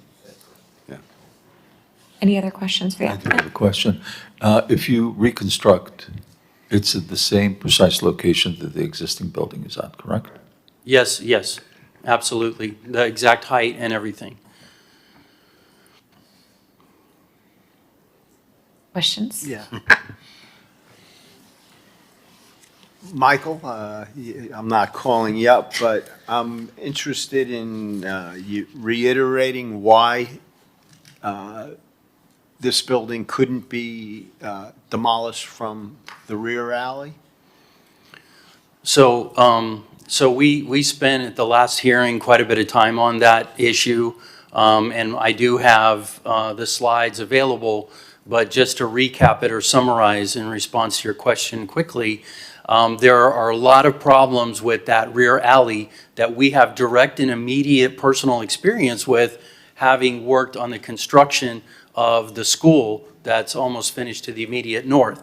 The MOT license involving, closing an area so that you take the deliveries in the cement truck and the demolition equipment and the like, all of that now for the new school is on Washington. We're not allowed to do that to the rear in the alley for this site. And the problem is that we cannot. Pardon me? The initial site where the school is? Right, I'm saying, by example, that MOT area is all on Washington, okay? So if we were to work on this site, it would all similarly all be on Washington, right? However, if we were trying to preserve the facade, we can't preserve it and go into the building and demolish it, right? It would necessitate the demolition of the facade. And the back is covered by high levels of voltage, sorry, thank you, high voltage power lines that have come in there. That's above the structure. But- I was looking at the structure the past couple of days. You have window openings, you have an air conditioner that's running. So I don't know if that's being occupied or if that's being used as an office, but. Used by the contractors. Yeah, yeah. I don't understand why you go in there, you demolish the walls, the rock lath, the sheet rock, whatever it is. You dump it out in the rear alley into a dump truck, and you dismantle that structure. I recall Michael mentioning you can't have a swinging excavator. Of course you can't have a swinging excavator in any alley. But that building's no different than any other in terms of the viability of demolishing it from the rear. Excuse me? Can't use the rear alley for. You're not on the mic, sorry, we can't hear you. To pick up debris, to dump debris? Well, if you change your roof, where's it gonna be done? Along Washington? Okay. All right, that's it. Elizabeth? Yeah, so that brought me another question. Last hearing, we discussed maybe partially demolishing the front elevation, let's say 14, 15 feet, whatever it's needed for the equipment to go back and forth between Washington and the property. And then instead of reconstructing the entire elevation, you would reconstruct only that partial demolition piece. Have you further investigated on the option? Yeah, so our engineer, who is also attending by Zoom, evaluated the idea of cutting. That would involve a vertical cut of the structure and then moving that out of the way, doing the work and either discarding that structure in part or trying to reintegrate that structure. And based upon the chloride levels that are in the concrete and its existing spalling and the deterioration, that is not feasible to make the vertical cuts to take out part of the facade.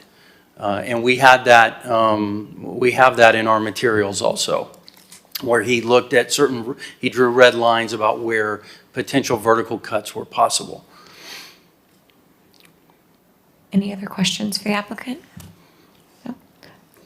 Do you have another question? Yeah, just a point, because similar to the last item, we heard if this were to be retained, this primary facade, it would require the replacement of columns and tie beams. And in that event, the chloride level issue disappears and the vertical cuts could happen. Thank you. Do we have any board disclosures? No? Okay, I think we'll open public hearing.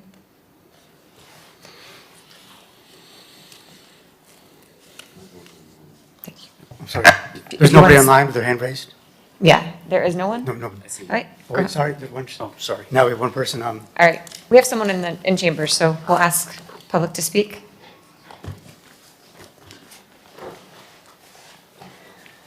Good morning again, members of the Historic Preservation Board. Meg Lusto, Executive Director of Miami Design Preservation League. Again, we strongly oppose the proposed demolition of the former Parkside Hotel at 235 Washington Avenue. This building is a contributing structure within the locally designated Ocean Beach Historic District, one of the earliest and most historically significant areas of Miami Beach. Constructed in 1938, the Parkside Hotel represents the type of modest, human-scale hotel that defined the Ocean Beach neighborhood in the late 1930s and helped shape the character of Washington Avenue. Buildings such as this formed the backbone of a community that welcomed everyday travelers and residents, offering a more accessible and intimate version of the Miami Beach experience beyond the grand oceanfront hotels. The Ocean Beach Historic District was designated specifically to preserve this story. Its significance lies not only in individual landmarks, but in this collective character created by these smaller buildings and the streetscapes they defined. Together, they form a cohesive historic environment that reflects the early development of Miami Beach as a vibrant seaside community. The Parkside Hotel, this building, still clearly expresses its original design. Its two-story scale, flat roofline, balanced facade, and restrained Art Deco detailing remain intact and continue to contribute to the architectural rhythm and pedestrian character of Washington Avenue. The building is a quiet but essential part of the district's historic fabric. Allowing demolition in this case would establish a deeply troubling precedent. If contributing buildings can be removed simply to accommodate new amenities or open space for adjacent development, the long-term integrity of the historic district, this one and others, is placed at risk. Historic districts endure only when the buildings that define them are protected and allowed to remain part of the living city. The demolition of this building would therefore represent an unnecessary and avoidable loss of an historic building that continues to contribute meaningfully to the character of Washington Avenue and the Oceanfront Historic District. And for these reasons, we respectfully encourage you to deny the demolition request. And if I could just have 20 more seconds. Thank you. The issue of precedence came up a little bit earlier. And as, again, someone who's watched hundreds and hundreds of meetings, applicants cannot define to use as something as a precedent in a future case. The Historic Preservation Board cannot define to cite something as precedent. It's up to future applicants to say, well, 2 years ago, last month, 10 years ago, yesterday, this board, the other board approved this very thing. So again, when you make these decisions, you are setting precedent, and it is the determination of a future applicant to make to decide whether that counts. And I just want to harken back to the comment that I made during the previous case about authenticity being the underpinning of historic preservation philosophically. Like, that is what we're about. Replications are sometimes necessary. This is not one of those cases. We still have the building. Thank you. Sorry, we have two callers online now. Okay, go ahead. The first is Beaky Class. Do you swear Yes. to tell the truth, the whole truth, and nothing but the truth? I will. Thank you. Good morning, Chair and members of the Historic Preservation Board. First of all, thank you for the time you're giving to this application. I'm a resident of Miami Beach. I live very close to the site, actually, on 2nd and Jefferson at the courts. And I commented 2 meetings ago as a neighbor already, and also as a parent of a child at base camp. But today I also wanted to add one point from my legal background, because I keep hearing the argument of precedent setting coming back. And before moving here, I'm from Belgium. I worked as an urban planning lawyer in Belgium, representing the city and the preservation authorities. So I understand very well the importance of protecting historic fabric, and I also understand the board's concern about setting a bad precedent. But in this case, I think the board doesn't have to be afraid of setting that bad precedent. I believe this case can be decided very narrowly without opening the door too widely.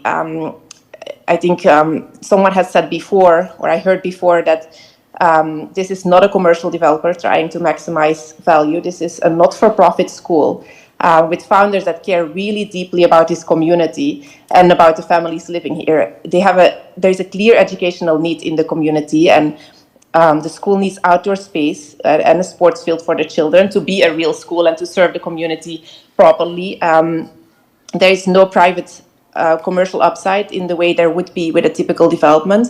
So in my experience with cases similar to this, granted in Belgium, but I think it applies here too, the safeguard against a bad precedent is not rigidity. The safeguard is careful reasoning, making clear why this case is different, and defining the approval narrowly around its specific facts. So the board can make very clear here that any approval here is based on the specific and the cumulative facts. I think that's important of this case. A not-for-profit school, a clear educational need, a meaningful community benefit, outdoor and green space for children, and no private commercial upside. A future applicant would not be able to honestly rely on this case unless they could show the same kinds of facts. So I really respectfully thank you. Your time is up. Thank you. Last caller is Keith. Keith, do you swear to tell the truth, the whole truth, and nothing but the truth? Yes, I do. Keith Marks, 50 South Point Drive, also president of SOFNA. SOFNA strongly supports the applicant. We do understand the purpose of the historic board. We have been watching. We understand those who are attempting and trying to figure out a way to save the front facade. I agree with the last person. There needs to be, and what seems to be missing at times, a reasonableness test.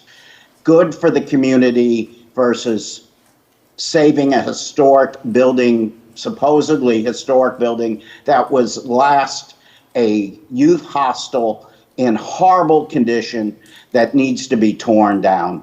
I think that they've gone above and beyond in trying to respect the building and putting up 2 options for facade. But this is why there's Live Local.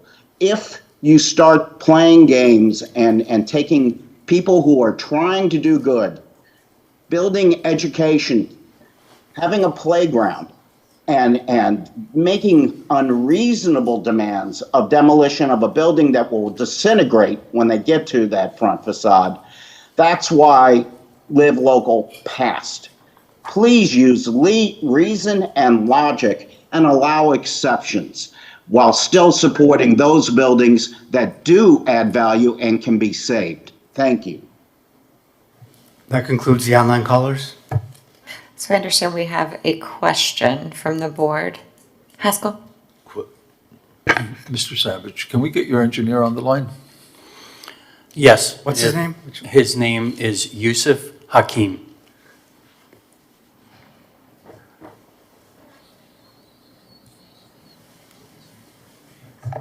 Do you know if he's online with a different call name?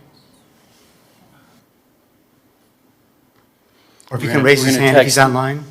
Yeah, we're texting him right now.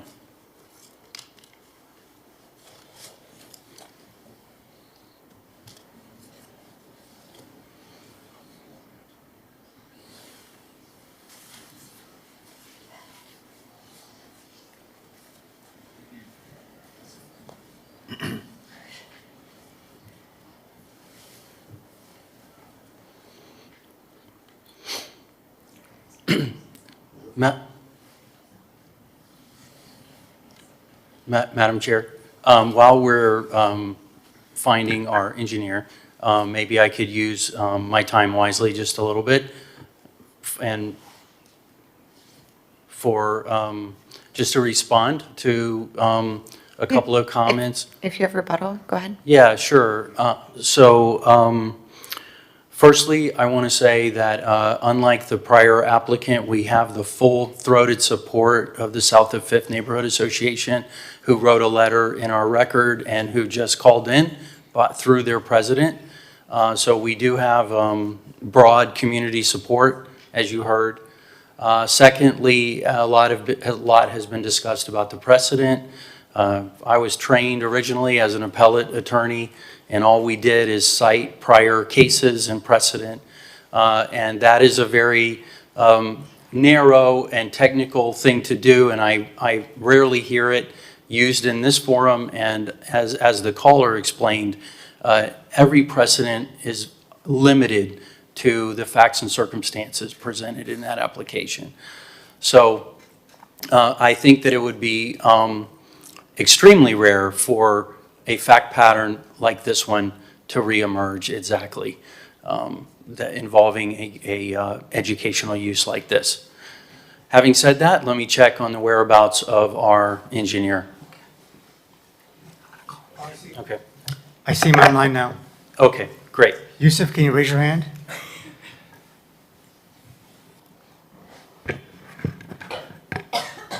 Yusuf, can you hear us?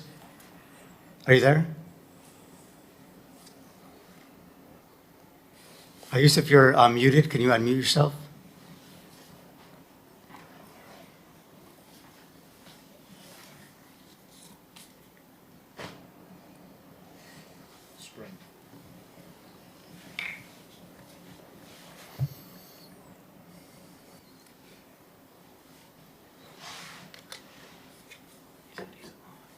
Yusuf, can you unmute yourself? You're still muted.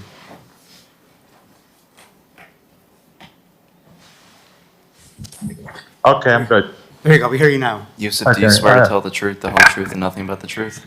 I do. Thank you. Go ahead, Haskell. Mr. Hashem, good morning. Good morning. I've heard everyone's comments here, and this team has worked really hard to come up with multiple proposals, and I appreciate the effort. I just want to make sure that we are exhausting every possible attempt to save this facade. Mr. Hashem, it would occur to me that a two-story building like this would have that corridor having a load-bearing wall supporting the joists running, the floor joists and the roof joists running in a north-south direction of the building. Is that correct? Yes. In that case, then, the facade of the building on the west side is not relying on the floor joist to support it laterally in an east-west direction, correct? No, that's not correct. Well, if you, hold on one second. You just told me that the joists are running north and south. Yeah, that is correct. Right. But if you allow me to explain myself. Sure. The joists are running north and south at every floor and the roof. That is correct. However, when we nailed the plywood to the joist and we nailed the plywood to the ledgers, we we create the diaphragm on the building. Sure. We create the diaphragm at the second floor. We create the diaphragm on the roof level. So when that goes away, the diaphragm goes away, and now that western facade is completely unsupported laterally. So what your contention is that the plywood sheathing, despite the fact that the joists are running north and south, is providing the lateral restraint for the walls in an east-west direction. 100%. Fair enough. Let's say I cut that flooring, right? And I provide intermittent support back to the joists that are running north and south. Now I've braced the building to allow modifications to that facade. At that point, you can install a foundation cap with helical piles with moment-resisting columns to support that facade. Can you not? Again, I beg to object because when you put up foundations with helical piles do not have any lateral capacity. They have No, zero they have lateral tension capacity. capacity, correct. Yes, But correct. the moment-resisting columns on top of the footing will have lateral capacity. Yes, when you put a moment on the column and you're trying to put that moment on the foundation, that foundation needs to resist that moment, and you cannot do that with helical piles You because can, they're because only you can tension stagger them. compression. You can stagger them on the outside and the inside of the footing. You know, I don't want to get into a debate here with you. I know No that problem. you're an accomplished engineer, but I can tell you one thing. I don't think that you've studied it enough, and that was to the point of my colleague here. This, I was willing to accept the replication of this wall, but I think that if you sat down for a couple of hours, you could pencil on the back of a napkin a design that would be probably less expensive than what you're proposing. Well, okay, there's one thing that we neglected to talk about, other than, if we can do foundations or we can do tension moment columns, and all that is new construction that goes behind that existing wall that we have. That existing wall we have is that we haven't discussed that the concrete matrix itself, full of salts and weak, and so that by itself needs to be addressed, and the only way you can address that is by, demolishing and rebuilding it. I'm sorry for interrupting you. That's a masonry infill wall with a perimeter reinforced concrete frame. Yeah, the concrete itself is very weak, Fair and enough. the So rebars are rusted. as you remove the support for that wall, you can infill those masonry cells with concrete. Okay, so we will come back to that always happening discussion is that you modified that wall so much that there's nothing left in it that is original. No, sir, that's not what I'm suggesting. What I'm saying is if you intermittently infill those masonry cells, you've created a frame there. But this is not the issue for this discussion. I just wanted to explore if you've gone this path and have Oh, no, looked we at have. We ran the numbers on it, and we're having very hard time trying to, do all the changes to the original wall and then try to put the frame behind it and then the foundations for it. It wasn't just working. Have you gone to costs, what it would cost to replicate vis-à-vis versus cost to retain the existing facade? I did not run any financial cost or models, no. I got you. Okay, thank you. And then to get. Thank you. For your time. So do we have any board commentary? Oh, I'm sorry, did you ask for commentary or questions? He had asked to ask a question out of order. I said yes, So but we're really at discussion. board commentary, correct? Discussion. I guess if we go with the option of recreating and there's a opening in the windows, I would prefer there be a restriction that they don't allow any storage at the front, and that there's a relationship of the sidewalk to the actual recreation area. I think filling that front area with storage would be the worst thing we could do, that you would create these blank windows looking at a storage room as opposed to taking the facade, if that's the direction of the board, and letting a view into the recreation area, really expanding that opportunity. So I would say if you want to put storage on that field, it'd be at the back of the property, certainly not on the front facing the public street. Otherwise, there's no relationship between the street and the actual new use of the site. So that was my only comment. Thank you. Nick? I have a quick question for the applicant. On the board of my children's school, there's a lot of resources put into creating like security, privacy for the outdoor areas. Is that a consideration that you all have discussed, or do you want this to remain open to public view if the kids are like playing right behind the wall? Well, we certainly wanted to have light and air Yeah. come through, and that would not only serve our security purposes and the kids, but also the community, right? So that they can, when the school's not in use, for example, they can see light and air and the open area beyond and trees beyond that. We really, I mean, we do have these louvers. I guess if there's an assembly where we don't want prying eyes on the kids, we could turn the louvers and have security that way. It will serve that purpose. Okay, so it's like an operable type of thing. Yeah, I mean, At the street level. separate and apart from all of the very fine things that everyone here is discussing concerning the facade and its replication, et cetera. Yeah, this device that we're talking about is a functional, we have to secure Yeah. the playground from just being open. Right. Right. Madam Chair. You may. I agree with what Mr. Hollingworth said. It's part of the historic integrity to keep the openness into the property. There could be some unsavory characters that would want to look in, thinking about causing harm to the children. Yeah. We'll address it if we have to in the future, but I think in balance, it's more important to keep the sense of openness in the view corridor to the recreational area. Sure. Okay.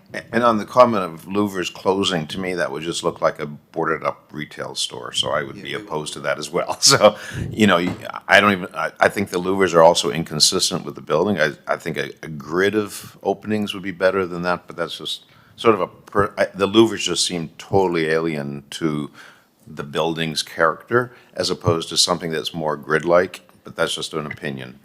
If you want to suggest that as something to explore as staff, we can always do that. Maybe there could be like a privacy scrim behind it or something, right? I feel like that's going to be a need, yeah. Do we have any further board commentary? I mean, I would just add commentary that, I appreciate the options, and I think, if it's possible to retain the facade, I would be in favor of that. If it's not possible, in this case, I'd be in favor of reconstructing it to the Ray Breslin standard that you can't tell the difference. And then, I do like the breeze block design. But in that case, it would be noticeable that it's different. And generally, I agree with staff that we don't want to just reconstruct things. But, if we could rebuild this, maintain that where it is on the sidewalk, I think that's preferable. And I visited the Cartier, the Louis Vuitton Foundation building in Paris. And you go to it and you walk through a facade. It's a glass facade on the street. And you walk through thinking you're going into the building, but you end up in a garden. It's like a very cool architectural move. And then the building is set behind that. So I think this could be like a really interesting thing, even as a kind of standalone facade that honors the existing building. So I would be in favor of whatever the board decides here. Does anyone else have board commentary? Question. Assuming either retention or replication, how do you intend to treat the window openings? Is that the louver vent you were referring to? And is that something staff would, Hello, I'm Ryan Alderman, the architect of record. Are we referring to the first or the breeze block design? No, or the no, recreated? either a replication or the retention of the initial Yeah, I facade. mean, the idea was to keep it as open as possible to allow for airflow. So the upper windows were to be left open. The circle at the top is actually a painted circle, but we opted to open it completely to allow more airflow to come through. Personally, I think this is a playground. The more air and light that it gets through this street facade, the better. Okay, so that's the second level. How would you treat the first level? First level was, for security purposes, it would have to be some sort of a fence or the louvers, not necessarily louvers, but horizontal slats. The neighboring property has round picketed posts as their fence. The design without any structure, we were carrying that across the facade of this building, but for this, since there's the horizontal characteristic of the building, the horizontal lines, we just opted to do horizontal slats. Staff, Michael, do you have any comment on? Where are we now in terms of the path we're going? Would you say? If it were either retention or reconstruction, how would you treat the fenestration, the window? I think you wouldn't put windows there, right? Well, they want air, they want light. Right, yeah, you would something that's not glazing, I think, or is not something that you're gonna have to, I don't know, it's gonna be an odd situation. Maybe you do like, some sort of grid pattern, a mesh, exactly. Sorry, It's more open. Could they put the elevation back up of option 4, which is what you're referring to, either retention or replication? I thought I saw horizontal louvers on the doors and windows that all looked the same. That's Yes, what you sir. show. That's what I was kind Yes, of sir. opposing to, it seemed sort of an arbitrary selection of the facade treatment as opposed to how does it relate to the building, the style of character, the architecture? Well, it mimics the bands at the upper level, but just at a smaller scale in order to prevent people from Do you passing. have the? Can we, upstairs, can we please, there we Yeah. go. Thank you. I mean, it's just, So that was the intent, yeah, to mimic the horizontal banding. yeah, I guess, okay. If you do it at that scale, there's no security. Sort of looks like jalousie windows on the whole first floor. Yeah, or that's something. what it just looks like to has me. this really dated look to it. With that, do you think there's going to be any problem with kids trying to climb those louvers and, damaging them? Playground. So, Mr. Hollingworth, would be up your suggestions. If you want more grid, what Nick was saying, that's okay. It just seems like I'm looking at jalousie windows on doors and windows on the whole first floor, and then I hear they could tilt so they block up completely, which I find even worse than this. To me, maybe it should just be a grid of metal that allows you to see through and the air goes through it. If you have to create some type of screen for security behind it, but not to close up the street facade. I don't know the answer because the image kind of blows me away as itself. A metal grid that has some depth to it, so it's not just a chain link, it's just. Yeah, a grid metal- that's got depth. Exactly. So on an angle, you actually can't see through it, That's- but when yeah. you look straight through, so it's a box grid of some sort, which gives you more privacy and, Yes. Yes. Do you mind putting up the rendering I of? actually did a version of that, and it looked not very, I mean, those openings just pop even more. It's. Well, you'll have some more so time it's- to yeah. improve it now. Would you mind putting up the rendering of the breeze block as well? Number 3. Sure. Paul. Yes. Perhaps one next, This one has to, or another one?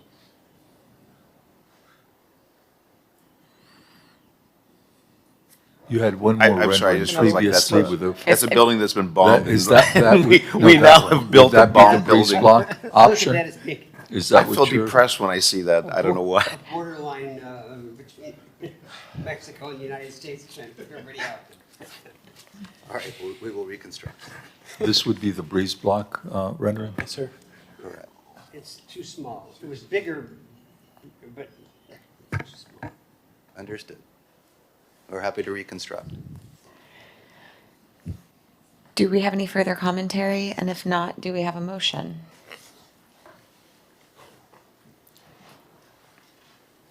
I don't recall if we did board disclosures, just so we're clear. Were there any disclosures? You did ask. We did, okay. All right, so commentary or motion? I'll make a motion. I expect it to fail, but here goes. To retain the existing facade and demolish the remainder of the structure. Could I offer a friendly amendment? If it can't be retained, are you okay with reconstruction? I don't buy the argument. I know. All it takes is a little effort. Of course, it could be retained. A one or two story building, buildings, one or two story buildings are the easiest buildings to shore up and stabilize.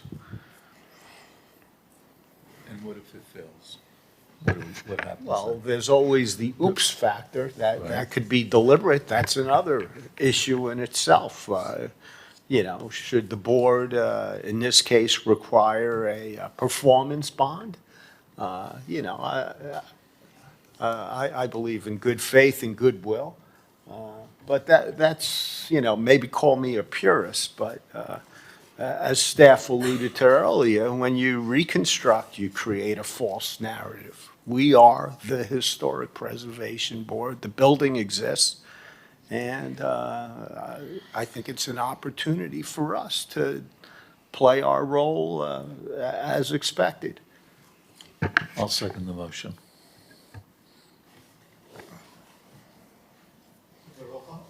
We'll do a roll call There on was a this? friendly amendment. Is that accepted? What was the friendly amendment? It cannot be maintained, could be reconstructed. I wouldn't include that. It's going to be hard for staff then to Okay. take the brunt of that. Let them come back. So this will be to leave the facade as it is, right? I guess you would modify the window openings as we've suggested, retaining the structure as it is, but modifying it with the grid, with the depth for both the first and second floor facade with that opening. Is that correct? For the openings? Mitch, is that what you would do? Yes, yeah. Okay. Yeah, sure. So, Mr. Hollingworth, No. Ms. Camargo, So just to be clear, we are voting to retain the existing. right? We need you on mic. You need the microphone. We are voting to retain the existing facade. Correct. No. Mr. Meyer, Yes. Ms. Lovell, No. Mr. Jelpi, No. Mr. Novick. Yes. The motion fails. You never asked me? Yeah, you didn't ask Ray. I'm sorry, Mr. Breslin. No. Sorry. I make a second motion Okay. to move the project forward with the reconstruction of the front facade. I'd like to second that with an amendment, that we have a review by the staff of the treatment of the ground floor openings, doors and windows, and hopefully respond to some of the comments made by the board.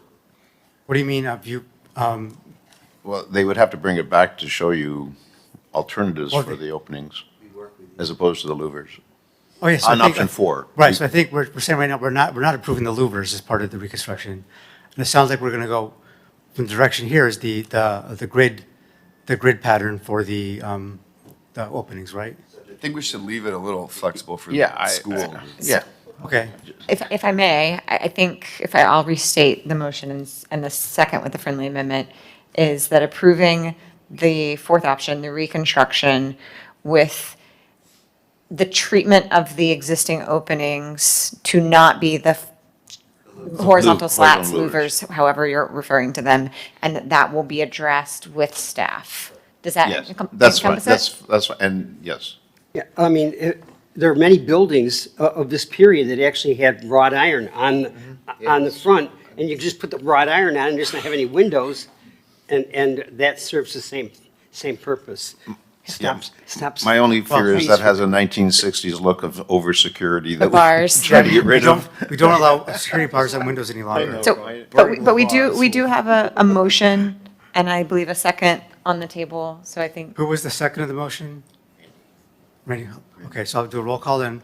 Mr. Hollingworth, Yes. Mr. Breslin, Yes. Mr. Meyer, Yes. Mr. Jelpi? Yes. Ms. Camargo? Yes. Ms. Lovell? Yes. Mr. Novick? No. The motion passes. Madam Chair, may I ask for just a bit of housekeeping? I want to make sure that the Oh, yes. variance, Let's take a second motion on the variance. Right, yeah, because this is a reconstruction Yes. In place. in place. right, Part but of variance, yes. there's a small discrepancy between the front of the building and the sidewalk. We'd like to go ahead and bring it to the sidewalk. So we would like to ask for a vote on the variance to continue the dominant setback along the street. So we need a motion on the variance. Mr. Breslin, a second? Second. Second by Mr. Jelpi? How far back are you moving it? How far forward are you moving it now? Because we talked about it, leaving it at the same place, didn't we, originally? Right, so it's approximately 24 inches from the front of the sidewalk. Okay. So do you want to leave it at that location? Wants to move it to the property line. Excuse me, so those 24 inches nowadays, what are they? They are landscape now? I don't remember that. There's a little sidewalk, there may be a planter there or something, there's a little, it's just the sidewalk, it's unimproved.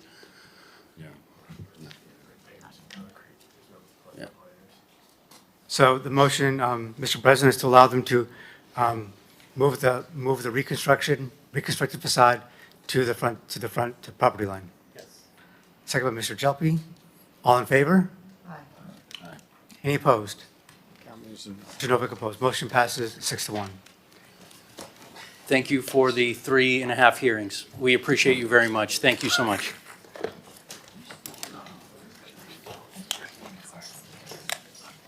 Yeah.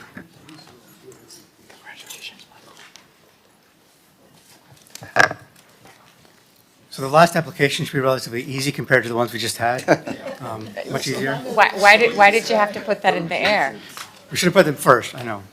So this last item is HPB 26-0687 for 716 to 720 Lincoln Road. The subject building is a one-story contributing commercial structure constructed in 1936 and designed by Victor Nellenbogen. The applicant is requesting a certificate of appropriateness for the partial demolition of the central and western storefront bays and the construction of a new storefront system. The work includes removal of existing knee walls and a non-structural interior partition, the introduction of a uniform 3-foot recessed storefront across both bays, and installation of a flush glass storefront system with a 16-inch CMU knee wall. The existing terrazzo flooring pattern at the thresholds is to be retained, and all historic upper facade features, including horizontal banding and chevron motifs, will be retained. No work is proposed within the eastern bay, which is not part of this application. Staff recommends approval subject to including a future requirement that the eastern bay, if a tenant changes or they come back to the city with a permit for interior build-out, that they match the storefront that the board is approving as part of this application. With that, I'll open up to any questions from the board to staff. Any questions for staff? Okay. Mr. Great. Larkin? Can we pull up the presentation? Great, thank you. So good morning, Madam Chair, Board Member Staff, Michael Larkin, 200 South Biscayne Boulevard, here representing the applicant. With me today is Scott Sherman from Toroso Equities, Jason Shine from Lion Development, Jose Gomez is our architect, Stephen Avdikoff is our historic preservation consultant, and my colleague Rob Alvarez. We're here today to request certificate of appropriateness or demolition design with regard to modernizing the storefronts. These particular storefronts, the central and western bays, have stood empty since 2014. They are in need of some help. What we are proposing will modernize the storefront, enhance the functionality while maintaining the historic integrity of the building. With regard to our team, as I said, we have Jose Gomez, who has thoughtfully designed the proposed facade updates. Stephen Avdikoff has done a really interesting storefront analysis that I hope you all had a chance to see it, focused upon the storefronts on Lincoln Road and their evolution. And of course, we would be here today without our ownership team of Toroso Equities and Lion Development, who are spending literally millions of dollars acquiring different buildings throughout Lincoln Road and improving them. Next slide. The property is situated in the heart of Lincoln Road on the south side in between Meridian Avenue and Euclid. Next slide. The property has CD3 zoning. The CD3 zoning is unique in the city in that it applies to the most intense commercial corridors of Lincoln Road, Arthur Godfrey, and 71st Street. Next slide. We are in the local historic district of Flamingo Park. Victor Nellenbogen was the architect here. He was also the architect of the Sterling Building. He made the transformation of the Sterling from a Med Revival building to an Art Deco building. He did the Alamac Apartments owned by Mel Slessor. He also did the Savoy Hotel owned by Eric Hadar. Next slide. This is our request that we're submitting for your consideration today. Next slide. This is a picture of the existing building. Note that the eastern bay is fully occupied and leased out. We accept staff's condition with regard to the ultimate reconfiguration of the eastern bay to match what we are proposing for the central and western bay. Next slide. Another picture of the existing structure. Next slide. This is the terrazzo flooring, which we will preserve. Next slide. This is a picture of the interior of the property. Next slide. So, at the very beginning, in the 20s into the early 30s, all of Lincoln Road had one architectural style. Dominant style was Med Revival. But flash forward to today, to 2026, and you'll see that Lincoln Road from Alton to the Ritz-Carlton, the Deco Plage, has a multiplicity of different architectural styles. What's exciting about Lincoln Road now is that it's coming back and that you all are the stewards, you're the guardians of at least 90% of Lincoln Road. What you have in the defunct movie theater is an immersive art museum coming back. In the former Banana Republic space, one of the most famous chefs in the world is going to come there and occupy the entirety of that building for a premier flagship restaurant there. Nike store is booming. Apple store is booming. Next month, you're going to consider an assemblage purchased by Michael Commerce a few months ago. He's christened it Noli. He'll be before you looking at 7 buildings that he intends to, re-energize, which have been vacant for I don't know how many years. Then you have this property. Then you have a sole building next to the church. It's going to be a restaurant use. So Lincoln Road is on the upswing. There are some areas that need some extra help. That's why we're here today, to get your assistance to modernize these storefronts so they can be appealing to retailers nowadays and be leased. Having said, I'd like to turn it over to Steve Adikoff. He's going to walk through the results of his storefront analysis, and then Jose Gomez. Thank you, Michael. Good morning, everyone. Steve Abdikoff, Principal of Heritage Architectural Associates, 4300 Biscayne Boulevard. We had the pleasure to do a review of the storefront and analysis of those on Lincoln Road as well as this building.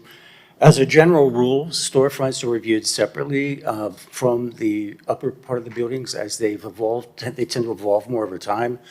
Technology, as things and styles evolve, the storefronts are changed to accommodate the desirable marketing conditions for the store owners. In fact, the Secretary of the Interior Standards for the Treatment of Historic Properties notes that storefronts are typically altered more than any other building feature to reflect the latest architectural styles and appear up to date to attract the customers. So 716, 720 Lincoln Road is emblematic of that. It's evolved over time. I think that, in my opinion here, what we're proposing, the improvements will improve the appearance of the building and enhance its functionality. According to the book Guiding Design on Main Street, large storefront display windows blur the distinction between the public sidewalk and the private shop space, making a more inviting space for customers to wander in. So Lincoln Road, we've seen this evolution of storefronts. I have some examples here that we had an opportunity to review. We've got 918, 932 Lincoln Road. You can see the image on the left. And the image on the right shows the inclusion of additional storefront and glazing to evolve that building. Next. 607, 611 Lincoln Road. On the left, we had an pointed arch element for the storefront there, a rectilinear storefront on the right. You can see the image on the right-hand side. The storefront has been changed out to be more rectilinear, referencing the storefront on the right of the building. And finally, we're going to show 605 Lincoln Road. You can see the image on the left-hand side. The eastern facade on the lower right-hand corner there was a solid facade with punched individual openings. The image on the right depicts the modifications that occurred to the storefront where there's increased glazing and an additional entrance on the corner. So in this instance, the storefront really unifies the facade. The revisions were undertaken here. Here we have our property, 716, 720. You can see the microfiche plan image on the left, which shows the tripartite division of bays with the recessed entrances, which had the ornamental terrazzo, which Michael referenced there. And on the right, we see the facade image of the horizontal banded elements and the chevron piers in the upper facade. However, when we undertook this research, we uncovered some photographs that showed that, in fact, the building wasn't constructed as it was depicted on the microfiche documents. This is actually from 1936, when the building was opened. You can see the structural glazing system was utilized in what was shown in the documents. We've got horizontal banding, black glazing, and vertical piers that have ziggurat tops on them. But that didn't last long. 25 years later, the facade was changed again. There was a permanent change to transform that black, darker colored facade into one that had porcelain and aluminum here. We can see that occurred in 1961, so the previous facade only existed 25 years. Additionally, during this era, the eastern bay storefront was renovated. It was a continuous horizontal band, slightly recessed from the upper facade with the flooring, the terrazzo replaced. The evolution of the building continued in 1971. The horizontal banding is no longer evident and the vertical piers aren't there. So by 2003 or 2005, we see that the design of the original intent was incorporated and constructed. So another significant modification to the life of this building. The entrance on the left was boarded over, but we can see that the original design intent was put together here. So here we are today. We can look at that. We can see the bays that are marked. Once again, as I noted, the standards have different guidelines to allow the flexibility in the evolution of the storefront. I think in this design that's being proposed, the historic tripartite design motif of that storefront is being retained. There is no impact to the upper facade. And the original, as Michael noted, the terrazzo will be restored. So in my opinion, because the building has changed so significantly and drastically over the course of time, there's no adverse effect, in my opinion, upon the character of the building, and therefore we would recommend approval of the design. I'm going to turn it over now to Jose Gomez.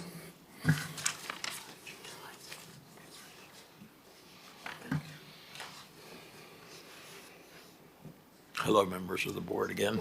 Jose Gomez, Bailens and Gomez Architect. Much simpler project. Actually, we're not intending to demolish the facade here. What we're doing is very simple. Is the central and western facade, we're aligning it with the eastern facade, setting it back 3 feet, which is what's required in order to have our doors swinging out. We're not allowed to swing the doors out into Lincoln Road. We're locating the doors exactly where they used to be. We're respecting the tile patterns, not tile, I'm sorry, the terrazzo finish. So the idea is that you're going to have that terrazzo will remain. It's just one very simple minimalist facade with a knee wall. Talking to a staff, I think that was their preference, and historically the building had that knee wall, so we're putting back the 12-inch knee wall throughout. This is just an elevation of it. You can see on the top how we reconfiguring the existing versus at the bottom, the new storefronts. This is the existing terrazzo pattern, and here you can see that we are keeping the terrazzo and putting the doors in the same locations as originally intended to be. And this is a close-up rendering of the 2 areas that we're intervening. And that's it. Thank you. Support. Thank you. We made a presentation to Lincoln Road Bid Board of Directors. It was a very good meeting. At the conclusion of the meeting, they adopted a resolution in support. We very much appreciate their support.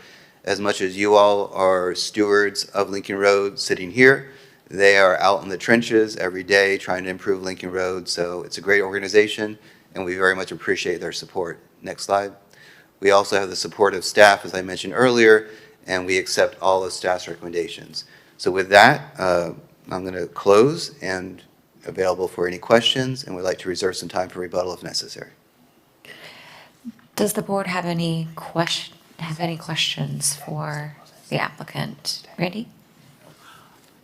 I'm confused about where the doors were originally, where they are now, and where you're putting them. You said you're putting them exactly where location. they were. Same location when you're looking at the elevation of the. No, building. I'm talking about distance from the sidewalk.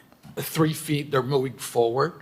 They're going to be 3 feet away from the property line, So the original doors displayed the terrazzo floor pattern completely, completely, but correct, now they do not. They cut through the middle of the terrazzo. correct.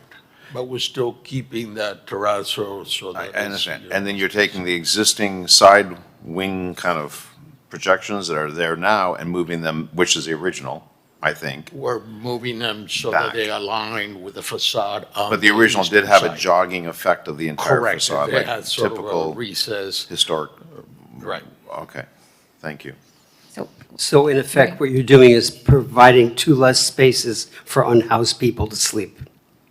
It does happen. Mitch, did you have a question? To Jose and the historic resource. Report? No, Steve is your name, right? Oh, Steve. You referenced the black glazing. Was that a vitrolite? We don't know exactly what that material was, but it was a product, it was a structural glazing like a vitrolite or Carrera glass, something like that. It looked like Okay. Sephora looks now, right? With Yeah, vitrolite. yeah. And the Cameo Theater and the Astor Hotel. Jose, what color is your mullion on this? Is it anodized or is it white? It's going to be anodized. Good. Typically, we'll Okay. do anodized. All right. I wish we knew more about what that black glazing was. It was interesting. Have you explored recreating that? Is there, We've discussed it a little bit. It's hard because it's unusual situation where the microfilm drawings show one version that the owner picked up on in 2005 in renovating the front. But if you look at what Steve found, he found that the microfilm drawings weren't followed at all. That instead there was a new facade. It's a very interesting facade. We've given it some thought, but haven't really talked about it Yeah. much. another example is the Pizza Rustica on Washington, the hostel that had that fire, the Lamar Hostel. Another Hohauser building. Okay, thank you. Anyone else have questions? So I have a question, and if I was kind of flipping through the materials, making sure I didn't miss this. Tell me about the why. Is this a tenant request? Is this what's the impetus behind changing out the storefront and eliminating those bays? I just want to understand more about that. Sure. Go ahead, Jose. Okay. Age before beauty. Go ahead, please. No need to fight. Whoever wants to tell me. First of all, they don't meet the requirements of ADA, right? So we have to do other things. We have to implement other means to be able to respect the ADA. The doors don't have the space on either side, so that's usually where we all start. The rest is just cleaning up that entire building. We done this before in other buildings along Lincoln Road, where in the old days that facade they don't lend themselves to today's merchandising. Right, so now by pushing it forward and just doing a very clean, minimalist facade, now you can use the whole facade as merchandising spaces. Okay, thank you. All right, we can. I just want to note that this application has been sort of evolved over time since the initial meeting with staff. More information came to light in terms of the original storefront designs. Originally, we thought that what was it right now was the original knee wall, and this was not the case. It was actually lower. So in this regard, if they were just putting back the storefront recess where it was, it wouldn't come before you because we found evidence that the storefront was lower. But because they're moving it closer to Lincoln Road, that requires, review by the board. But we're supportive of it because the deep recesses and the high knee wall is something that is not typical for, modern retail merchandising. Yeah, and Madam Chair, these spaces, I want to emphasize again, have been empty since 2014. And Lincoln Road in large part is, I don't want to say booming again, but it's coming back in a very strong way. We want to be a part of that. We want to make it easier to lease these spaces now. Like the space on the east, that bay is leased. It has a more flat storefront. That's a little bit of evidence too for you to consider. And one of the things, so right now, that eastern storefront does not have the terrazzo, right? So if that. It does on the drawings. Does have the terrazzo, okay. I assume it's still there based on what's been represented. You are correct. It's covered up? There's no terrazzo there. No terrazzo, right. So we're asking that if that new tenant comes to that space, they would then restore that terrazzo at that time. And we will do that. That's fine. I'm sorry, Jose, but the drawing shows a terrazzo. Yeah, that's why I was. The drawing you guys provided. If you look on page SP 100. That would have been from the original, that's not meant to be done now. That was part of the original design. Then, as Belush just said, in the future, That if a would new be- tenant Okay, comes so in, it does we will not exist recreate it. anymore. No, it doesn't Okay, exist. thank you. Yeah, I thought it existed too, Yeah. based on that. And Okay. can you tell me when the East Bay was redone? So Steve will address that, but every property has a building card that's associated with it from the day it's constructed till 1988 till they switched to more digital system. And there are notations in the building card, and I'm going to let Steve address that. Yeah, the Eastern Bay was revised in 1961 when the overall building changed from the darker vitrolite to the porcelain aluminum system. So that was taken care of in 1961. So it's been there for a while. Thank you. You may have said, what is the surface of the sidewalk in the area you've pushed back? It's a concrete finish. It's blue in the rendering, so I'm trying to, is it terrazzo or? No, it's not terrazzo, it's a concrete finish. It Not might have the been sidewalk? painted concrete. But you're keeping the terrazzo in the Right, center? right, we will keep it. Thank you. Ray, did you have another question? So really, all you're doing is with the center bay and the west bay is matching what the east bay already is. Correct. Simply. Similar. I have one other question. So the new doors that are 3 feet setback from the property line that will go through the terrazzo, what's the plan for, because you're going to restore the terrazzo, is my understanding. What's the plan for protecting the terrazzos that's there? I mean, you're going to have fixtures into the terrazzo. What's the plan? Terrazzo is typically refinish here throughout South Florida. The terrazzo's redone, and we got to have a threshold. So we're going to have a half-inch threshold, which is standard in this type of, approved type of doors. So we got to have a threshold over it. Any other questions? All right. Board disclosures? Huh? I did go and see it. Okay. Open to commentary? Meg?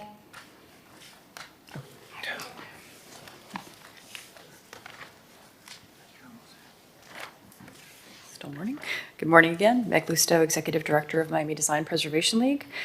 We concur with staff that the proposed changes are a compatible alteration to the existing storefronts and a sensitive adaptation that responds to the contemporary retail experience. We especially appreciate the use of near full glass doors, which helps keep visually intact the defining characteristic of the terrazzo pattern at the entryways and conveys the distinction between the original layout and the proposed one. In sum, this is a thoughtful approach to modernizing an historic storefront on one of the city's most iconic thoroughfares. Thank you. There's nobody online with their hand raised. Good morning. Annabelle Yopis, Executive Director for Lincoln Road. I have to say, I'm so appreciative of all the positive comments about Lincoln Road coming back.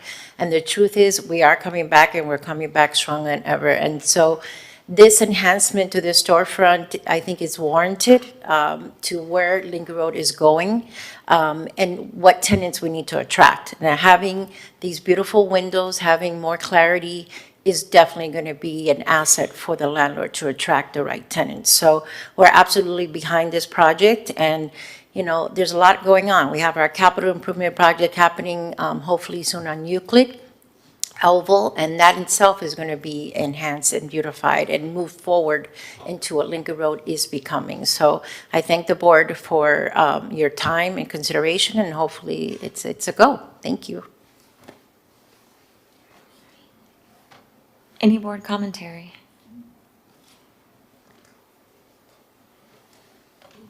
Elizabeth? So, I was just, I was looking at the elevation, the existing and the proposed, and I understand that originally there were those new walls, at least in some of the bays. But in looking at the new building, if you're talking about upgrading the look of the facade for nowadays, I wouldn't put the new walls and I wouldn't put the little side lights on the central bay. I would just make them as clean as the existing one, because I think it brings uniformity to the building.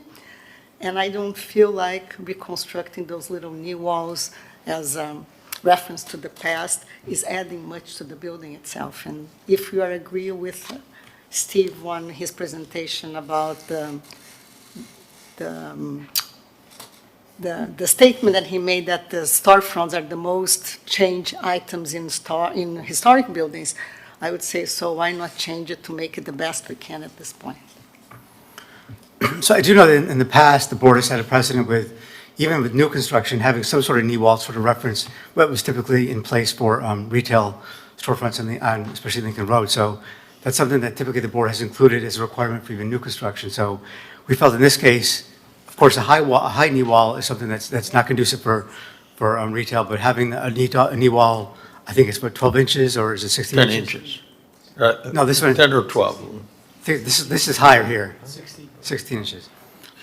But if the board wanted to lower it, we think that's fine too. 16 inches may be too high. If the board wanted to lower it. No, can we bring the last? You're thinking last month was 10 inches. This is, here it is, I got If you could bring the rendering last on. image to the screen. So if you look at it, our original intent was to go all the way, the glass going all the way to the Can you ground. see this image? Which one? It's the last page on our package. Oh, the package is not here. This is a presentation, so you might don't have have. page 201 there. There, yeah, so if you look at the bottom image, I think like it's kind of, it's neither here nor there, the way I see it, because you have a little bit like 1/3 of the building with one language and the other 2/3 with a different language. And I'm not sure that trying to bring the past back, it's adding value to the aesthetics of the building.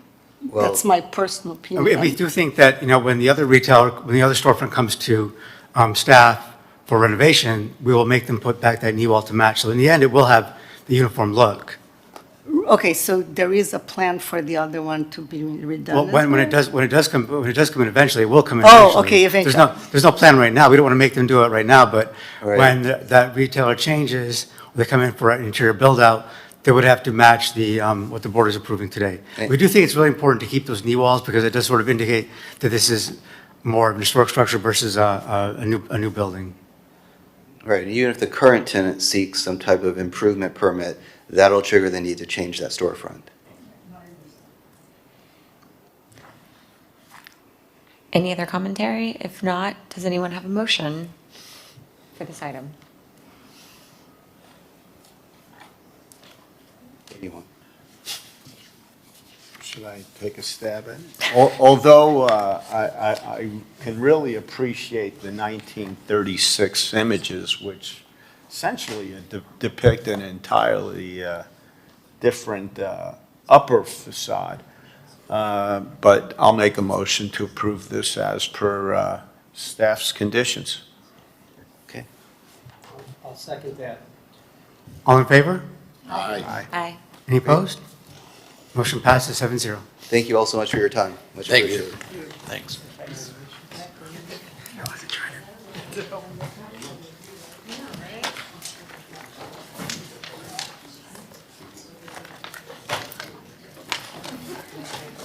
That's it.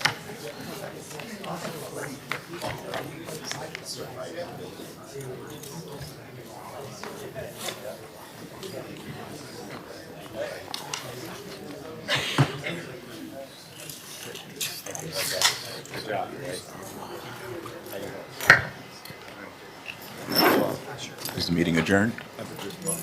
Yeah, take care. Yeah, by the way, I've been sitting with David Dermer. He goes to Starbucks often on 41st Street, so I've been making an effort to go there. Yeah, about 9:30. And your name came up. So, Meeting adjourned? Meeting adjourned. I'll have to come over.